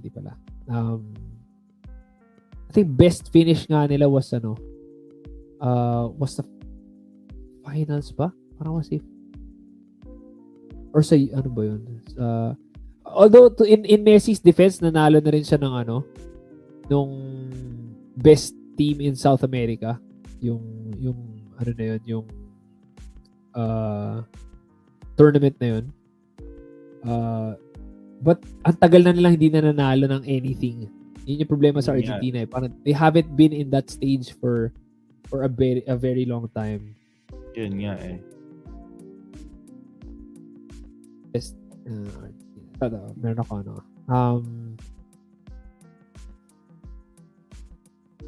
mali pala mali pala yung na-search ko. Pero yun nga, parang hindi para silang Spain na laging high expectation pero hindi sila nagpo-perform as much. Sorry, nakalimutan. Natalonan ko pala ang England. Sorry. It's supposed to be after Germany. Again, England also is laging high expectation pero low output. Ang problema daw ng England ngayon is yung coach nila, si Gareth Southgate, is not aligned with the strengths of the players. Masyado daw siya defensive kahit na offensive yung mga players niya. Ang criticism daw sa kanya is out of the 11 players na i-field niya, 7 daw doon defender. Medyo nakakatawa. Parang ang dami niyang offensive talent pero hindi niya ilalaro yung offensive talent. Ilalaro niya yung mas defensive yung capability. So parang hindi nag-match dun sa So parang yung tinatanong ni Kay kanina in terms of the formation. Parang hindi nag-match yung formation dun sa personnel mo. Diba? Yun. Last team natin now likely manalo is France. They are the defending champions. They are the favorites to win. Dito sa sheet na to, the finals is France-Brazil. Most likely daw France ang mananalo.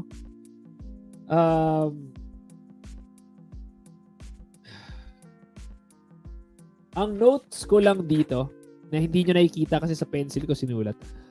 The only 2 notes na sinulat ko dito are sa Group H. Nakalagay kasi Group H, Portugal and Uruguay ang mag-a-advance. And ang note ko is most likely to change. So it's possible na hindi Portugal and Uruguay.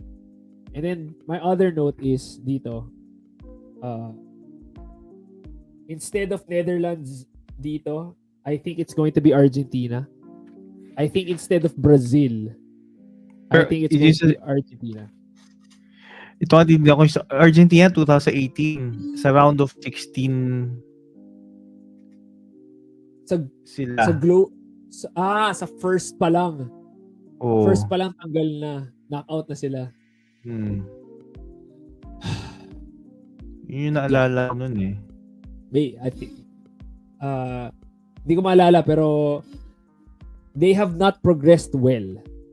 I think ang best nila is semis din yata eh. Parang yun naalala ko. France din ang nagsumipa sa Argentina. Ganun. Yeah. Oo. Yeah. I think I remember that match. Sige. So we've mentioned all the teams, we've mentioned all the players. Side note lang. Team USA daw has been improving. I will agree na nag-improve sila. They're not on my radar to win anything. They can progress to the knockout stages. I don't think they will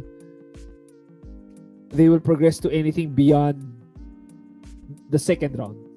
Hula ko. Wala pa sila doon. I don't think they're at that level yet. In all honesty. Asian teams, among all the Asian teams, I think ang pinaka-hopeful na that we can root for is South Korea. I think South Korea kasi has all these players who are successful sa Premier League, sa European League. So medyo solid sila in that regard. But again, it's not about one player but the collective. So medyo far-fetched na sabihin ko, I will predict that South Korea will win the World Cup. medyo hardcore prediction yun. But sabi nga nila sa football, bilog ang bola, anything can happen. Sai, here we go.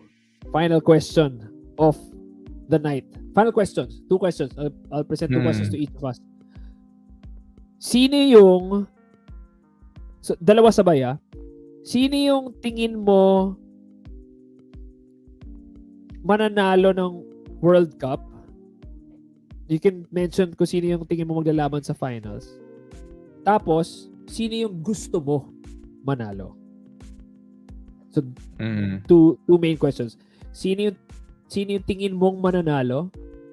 You can also name the finals that will take place. And then, sino yung gusto mong manalo? Happy ako either way. Siguro, if the prediction is for France to be in the finals, then I think I'll just say France na lang yung mananalo. Gusto ko manalo siguro Germany Get it. I completely understand. Almost the same tayo. I think the finals will be yung in terms of likelihood and history lang. Kung walang magkasakit, walang ma-injure and everything. I think the finals will be France versus Argentina. I honestly think Argentina will go tooth and claw to get to the finals. I think they will come up against a French team na by the time na pagdating nila ng finals, sobrang solid na, sobrang gelled na. So I think France will win the World Cup. Ang konti lang nung nawala sa kanila since 2018 for them to not achieve anything. Si Pogba lang or si Kante. Pero hindi malaking kawala yung dalawang yun for them to achieve considering the pool of players they have. So parang kasi France yung pinaka-intact eh. Like sa Netherlands, di ba sino yung mga star player nila nun? Kailan? Nung last 98? World Cup. Nung last World No. Nung against Spain na World Cup, sila, limutan ko na yung mga pangalan. Pero, yung kalbo, yung older guy na rin, na kaya nga inisip ko wala na siya ngayon malamang. Sino ba sila? Actually, hindi ko kilala yung yung mga players ng ng Netherlands ngayon eh. Kilala ko lang dito si Van Dijk, Daley Blind, hindi naman siya masyadong hype although tatay niya sobrang sikat. Luke De Jong. Si De Jong yung sinasabi mo. I think si De Jong. Hindi, may isa pa eh. Wala na akong Yung kilala. kalbo, yung nakakalbo na. Hindi niya, baka wala na siya. Pero he was Si last. Arjen Robben. Yun, di Si ba? Robben. Wala na si Robben. Oo. Kaya nga. Wala na yung team na yun. Yun, di ba? So parang ang daming yung mga nasundan mo na parang tail end na rin nila nun eh, nung career nila. So yung mga shift na yun, there are a lot of newer players na but then, na hopefully will also be a pleasant surprise dun sa people following na, shucks, solid din yung bagong team, di ba? Yun yung... Admittedly, having discussed this with you, yung Argentina may talo din sa sa Netherlands or sa Brazil. So may chance din talaga yung Brazil. Pero ang prediction ko for the finals is Argentina, France wins. Ang gusto ko manalo, in all honesty, I want England to win. just cause masyado maraming heartache. I'm rooting for Belgium because of Kevin De Bruyne. Pero yun, again, sabi nga ni Sai kanina, no matter who you root for, parang masaya pa rin manood kahit na mag-invento ka lang ng team mo. Yun. I hope nakatulong tayo sa mga new viewers ng World Cup. Ano tingin mo, Sai? Tingin mo ba, do you think that this World Cup would be considering the controversy and everything, you think di pala natin nabanggit the schedule of the games. So, during the knockout stage, since marami pa, yung mga walang kwenta will be at 6 p.m., 9 p.m., may 12 midnight, and then may mga 2 a.m. yata. And then once it gets to the knockout stages, ito na magpupuyat na tayo sa it's going to be 12 midnight, 3 a.m. Oh my God. Grabe. It's puyatan hits na naman tayo nito. Grabe. Nakikita ko na. So hopefully ready ka na magpuyat, Sai. If there's anybody with any information on streaming and mga other platforms na pwede panoorin ng World Cup, please let us know. And let's go, Sai. Meron ka ba pwede i-share? Hindi, I think yung mga IPTV feeling ko eh. Yun na, doon ka na. I just need to know which channel they're. So, pag-uusapan na natin offline. Sige. Okay. Yun. Okay, that's it. That's all I wanted to talk about this World Cup. All right. Thank you, Sai. Thank you sa 5,000 viewers na nag-view sa atin this episode. Thank you pa pinagbigyan niyo ako. This is close to my heart talaga. So, wala akong pakialam. Nakaapat ako na beer. Grabe. Share share niyo yung video pag may nayaya kayo. Pag may nayaya kayo na, guys, gusto niyo manood ng World Cup, tapos panoorin natin. Diba? Tama. Let us know kung meron kayong mga na-convince or meron kayong or hindi kayo, wala kayong alam tapos nakisama kayo sa kaibigan niyo na nanonood ng World Cup, let us know. Yeah. Oh, yeah, okay, sorry. I wanted to share lang na the best goal ever in my opinion, and I think in the opinion of other people then in the world, the best goal ever scored in a World Cup match was Brazil versus Italy 1970. You can view it in the you're showing the video talaga? I very much doubt it. They look very, very tight at the moment, Italy. They had a very hard game in the semi-finals against West Germany where they had to play extra time. They're possibly having some effect on them now. And when Brazil get into a situation like this, they're very, very difficult to beat.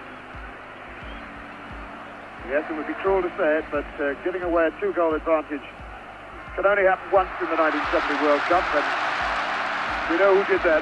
I don't think Brazil are going to do it here. Erzino, faced by Facchetti. Oh, it's not a bad ball for Pele on the right side. It's Carlos Alberto. Oh, what a great goal that was! Carlos Alberto for Italy. I very much doubt it. They look very, very tight at the moment, Italy.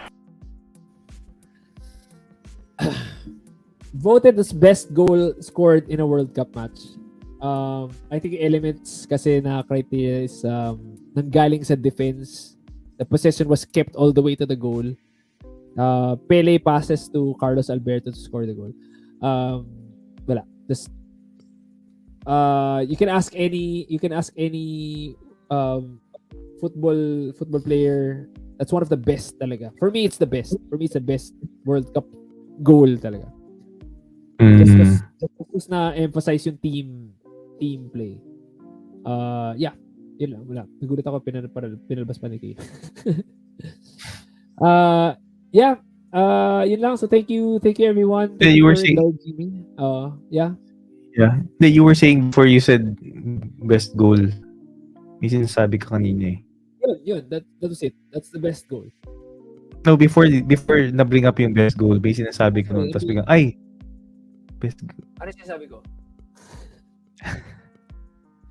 Anyway, sige. 5,000 viewers. Thank you guys. Ano lang, parang if you're able to watch the World Cup, let's know. Kami for sure kung merong venue na magpapalabas ng World Cup, magpupuyat ako selected games. The schedule's available. Pag ginugal nyo World Cup 2022 schedule, it's there. Philippine time na. There was this one thing na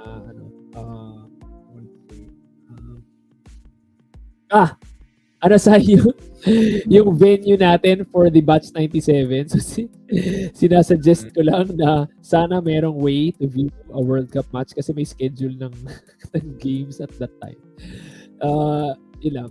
It's every 4 years. That's why medyo gigil kasi it's very fleeting. You rarely get a chance to see these players together in the same tournament, competing against each other ever. It's always at this moment, this time in our lives. Yun lang. So, yun. Thanks, Sai. Thank you for indulging me. Thank you, Kay. Yeah. So December 4, yung round of 16 na 11 p.m.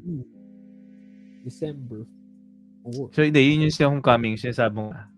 Yeah. So, yun ang laban. So, di pa natin alam kung sino kasi wala pa yung So, homecoming. stage. Oo nga.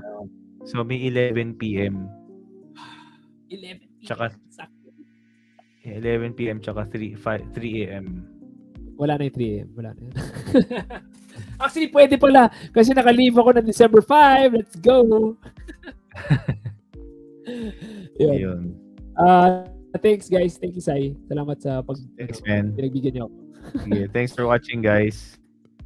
Siya po si Sai. It's around. Siya si Ace Maldes.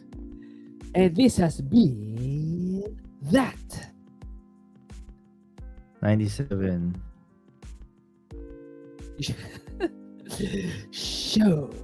So, Thanks, guys. Bye. tandaan nyo, wag mag-offside. This is a 97 show.